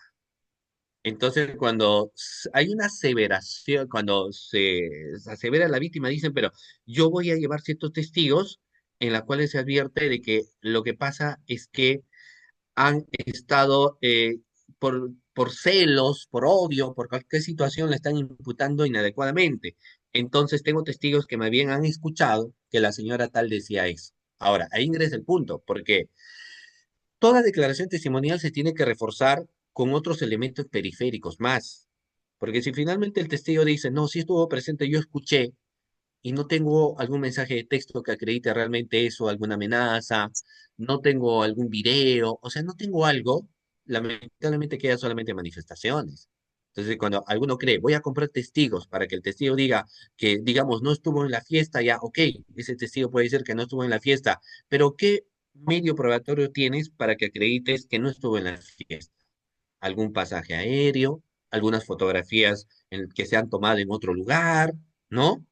¿Tienes, aparte de eso, algún mensaje de texto, alguna compra que sea por internet, donde realmente la fecha de los hechos se advierta que tú estuviste en otro sitio? O sea, las manifestaciones por sí solo, sin otro elemento, son bastante débiles también, ¿no? Son bastante débiles. Entonces, por eso es que vamos a preparar al testigo, tendremos que ver que lo que va a manifestar tenga que reforzar también mis otros documentos que yo tengo, ¿no? Refuerce mis documentales, ¿ok?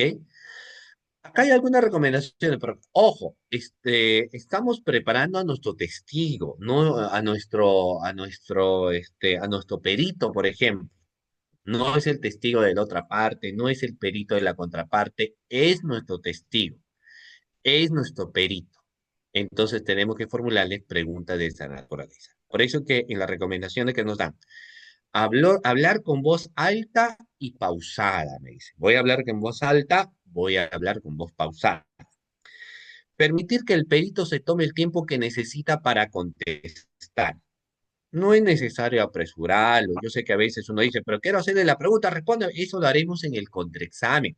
Porque no ves que el contraexamen le voy a hacer preguntas a la contraparte. Entonces ahí sí me interesa que me responda rápido. La velocidad de pregunta, ¿no? No es verdad que estuvo presente, no es verdad que señaló tal cosa, ¿cierto? Entonces voy haciéndole preguntas mucho más rápidas, lógicamente para que en base a eso también lo vaya confundiendo, ¿cierto?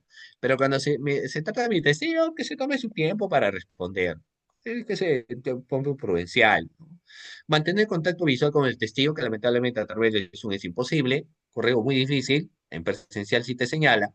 Y en el numeral número 4 es algo bastante importante porque lo que nos hace reflexionar es que el protagonista en el examen directo no es quien hace las preguntas, sino es el propio testigo, es el propio perito. Por eso que el aporte que ellos van a dar es vital, ¿no? Yo solo hago la preguntita, ellos tendrán que dar los detalles. Claro, tengo que hacer las preguntitas también dirigidas finalmente a reforzar mi teoría del caso, ¿correcto?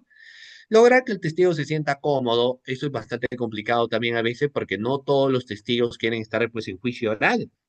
Entonces, como el testigo nunca quiso ir a juicio oral, se molestó cuando fue en investigación preparatoria, pero ahora tiene que volver a juicio oral porque es necesario. Entonces, tengo que buscar también la comodidad del testigo a través de mis preguntas, ¿ya? Preguntas claras y sencillas. Y algo en el punto número 7, a manera de súplica, dice, por favor, nunca enojarse con el testigo, ¿no? Nunca enojarse con el testigo. A veces, bueno, a veces estamos pues ahí, ¿no? Un poquito coléricos, porque el testigo no dijo lo que teníamos que decir, pero hay que buscar mantener la calma. Y eso sucede, ¿ah? Porque a veces puedes preparar muy bien a tu testigo, pero está siendo bastante primerizo, entonces como que no aporta algunas cosas y yo tengo que estar atento para hacer ciertas cuestiones más, ¿no? Escuchar atentamente al testigo o al perito, estar atento a lo que registre, no leer, que están prohibidas, ¿de acuerdo? No confundir al testigo, yo no puedo mantener en mi pregunta duda, yo tengo que estar seguro de la pregunta que le voy a hacer, no hacer preguntas compuestas, obviamente, por más que es mi testigo, porque lo voy a terminar confundiendo, ¿no? Bueno, y así tenemos una serie de recomendaciones, ¿ya? Luego tenemos el contraexamen, que es conocido también como el contraexamination o examen cerrado. Este sí necesita mucho entrenamiento, mucha concentración. Esta sí necesita que el abogado se prepare, que esté con los cinco sentidos puestos, que haya estudiado el texto. Para hacer un buen contraexamen es estudiar, entre comillas, como decía Sun Tzu en el arte de la guerra, al enemigo, ¿no? O sea, tendrías que saber todo del testigo, todito del testigo, todito del perito, sea, ¿quién va a ser el testigo? Fulano de tal, tengo que ver todo, porque tal vez sido comprado. Todito, necesito saber todo, desde sus antecedentes penales, judiciales, policiales, si es buen padre de familia, se vea de impuestos, qué estudios tienes, cuántas materias se ha jalado, cómo ha llegado a ese cargo. O sea, tengo que saber de su vida todo. Y como dirán en las películas, todos tienen un pasado oscuro, todos tienen un historial, todos tienen un historial de cómo llegaron a ese puesto, de a quienes conocieron. Que no estoy diciendo que sea algo malo, ¿no? Podrían conocer, pero todos tienen su pasado. Todos por ahí tienen algún hijo negado, todos por ahí tienen un divorcio, todos por ahí tienen un momento de denuncias por maltrato o violencia, ¿no? Todos por ahí tienen algún pasado donde han evadido impuestos. Todos por ahí tienen un pasado donde han sido infieles. Todos tienen un pasado. Entonces, todo ese lado oscuro, yo tengo que rebuscar, tengo que ver, tengo que estudiar. ¿Para qué? Para que en el contraexamen te vayas con todo, pues, ¿no? Porque si yo en ese momento digo, uy, voy a contraexaminar y del perito y del testigo no sé nada, solo su manifestación, va a ser, no voy a tener mucho éxito. Y si me estoy enfrentando todavía a un fiscal, digamos, o a un abogado que maneja muy bien el tema de las objeciones, complicadito, ¿no? Por eso es que en el contraexamen tengo que conocer todo. Ahora usted me dirá, pero ¿qué tiene que ver conocer todo el fondo? Finalmente lo que va a decir es que el contraexamen tiene dos objetivos: atacar la credibilidad personal del perito o del testigo, ¿ya? Es decir, atacar a la persona, si tiene antecedentes o no. Usted dice que es perito, pero veo acá que usted no tiene experiencia, ¿no? ¿Cuándo se colegió? El año pasado. Usted tiene como 5 años, 5 meses de perito, sí. Usted tiene estudios de maestría y le pregunto eso sabiendo que no tiene estudio de maestría, porque me va a decir no. Le pregunto, ¿usted alguna vez ha sido sometido a un proceso disciplinario? ¿Y por qué le hago esa pregunta? Porque yo sí sé que esta persona ha sido sometida a un proceso disciplinario. Sé de eso. Entonces, solo que le estoy haciendo preguntita para luego ponerle contra sus propios dichos. Porque si me dice no, acá ya tengo el documento donde se evidencia que yo tenía un proceso disciplinario. Ahora alguien me diría, ¿pero qué tiene que ver eso? Es que estamos en fase de acreditación, señores. ¿Qué tanto vamos a creer a un perito si ha tenido proceso administrativo y lo han sancionado en una institución y por eso creo que ha postulado a otra? ¿Qué tanto puedo creer a un testigo si el testigo resulta siendo un familiar suyo? ¿Qué tanto puedo creer al testigo si el testigo en realidad lo odia y acá hay muestras de algunos mensajes de texto, chats, etcétera, o situaciones de denuncias anteriores, muchos que han existido? Entonces, vamos atacando a la persona. Y muchos objetan y dicen, no, objeción, pregunta impertinente, el juez no ha lugar. Estamos en fase de acreditación. Por eso es que yo tengo que saber todo. Ya cuando tal vez el testigo no tiene antecedentes, no tiene nada, no se comportó bien, entonces ahí el otro objetivo es atacar ya el fondo, sus dichos. En el caso del perito, ya atacar su propio informe, su propio examen, ¿no? Entonces, tenemos, doctores, esa particularidad en el contraexamen. Ya en el contraexamen, entonces tenemos que atacar el fondo, ¿no? Del testigo. ¿Qué fue lo que dijo? Él dijo que estuvo en la fiesta, ¿no? Pero de acuerdo al informe de los hechos, la muerte se habría dado a las 6 de la tarde, pero él ha llegado a las 12. O sea, sí estuvo en la fiesta, pero llegó noche. Él dijo que observó ciertos detalles, pero yo le voy a preguntar si cuánto tiempo estuvo observando esos detalles, sí, a qué altura estuvo, a promedio 50 metros, pero él utiliza lentes. Entonces, ¿qué tanta seguridad tengo de que en la noche y en la fiesta fue sin lentes? Entonces, ¿qué tanta seguridad tengo que realmente vio lo que supuestamente habría visto? O le pregunto, ¿y de qué color era la chaqueta? Porque usted dijo que tenía chaqueta el acusado. ¿De qué color era la chaqueta que tenía puesto? Entonces, azul, no, no es azul, es negro. Entonces, ya pues, está mintiendo, ¿no? Entonces, en el contraexamen se va a buscar eso, atacar ya, ponerle contra tus dichos. Usted dijo toda la fiesta, acá tengo el video donde se advierte que tú no estuviste en la fiesta. Usted dice que la persona es culpable porque sí, acá tengo un documento donde se evidencia que usted la ha denunciado anteriormente, usted tiene represalia con el señor, ¿no? Y ahí vamos atacando ya sus versiones, sus dichos. Para eso yo tengo que, uno, saber todas sus declaraciones previas para también evidenciar la contradicción.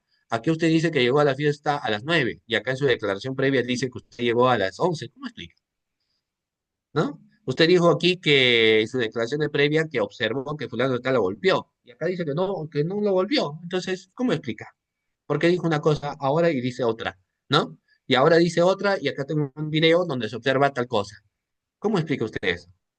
Entonces lo vas poniendo contra sus dichos, ¿sí?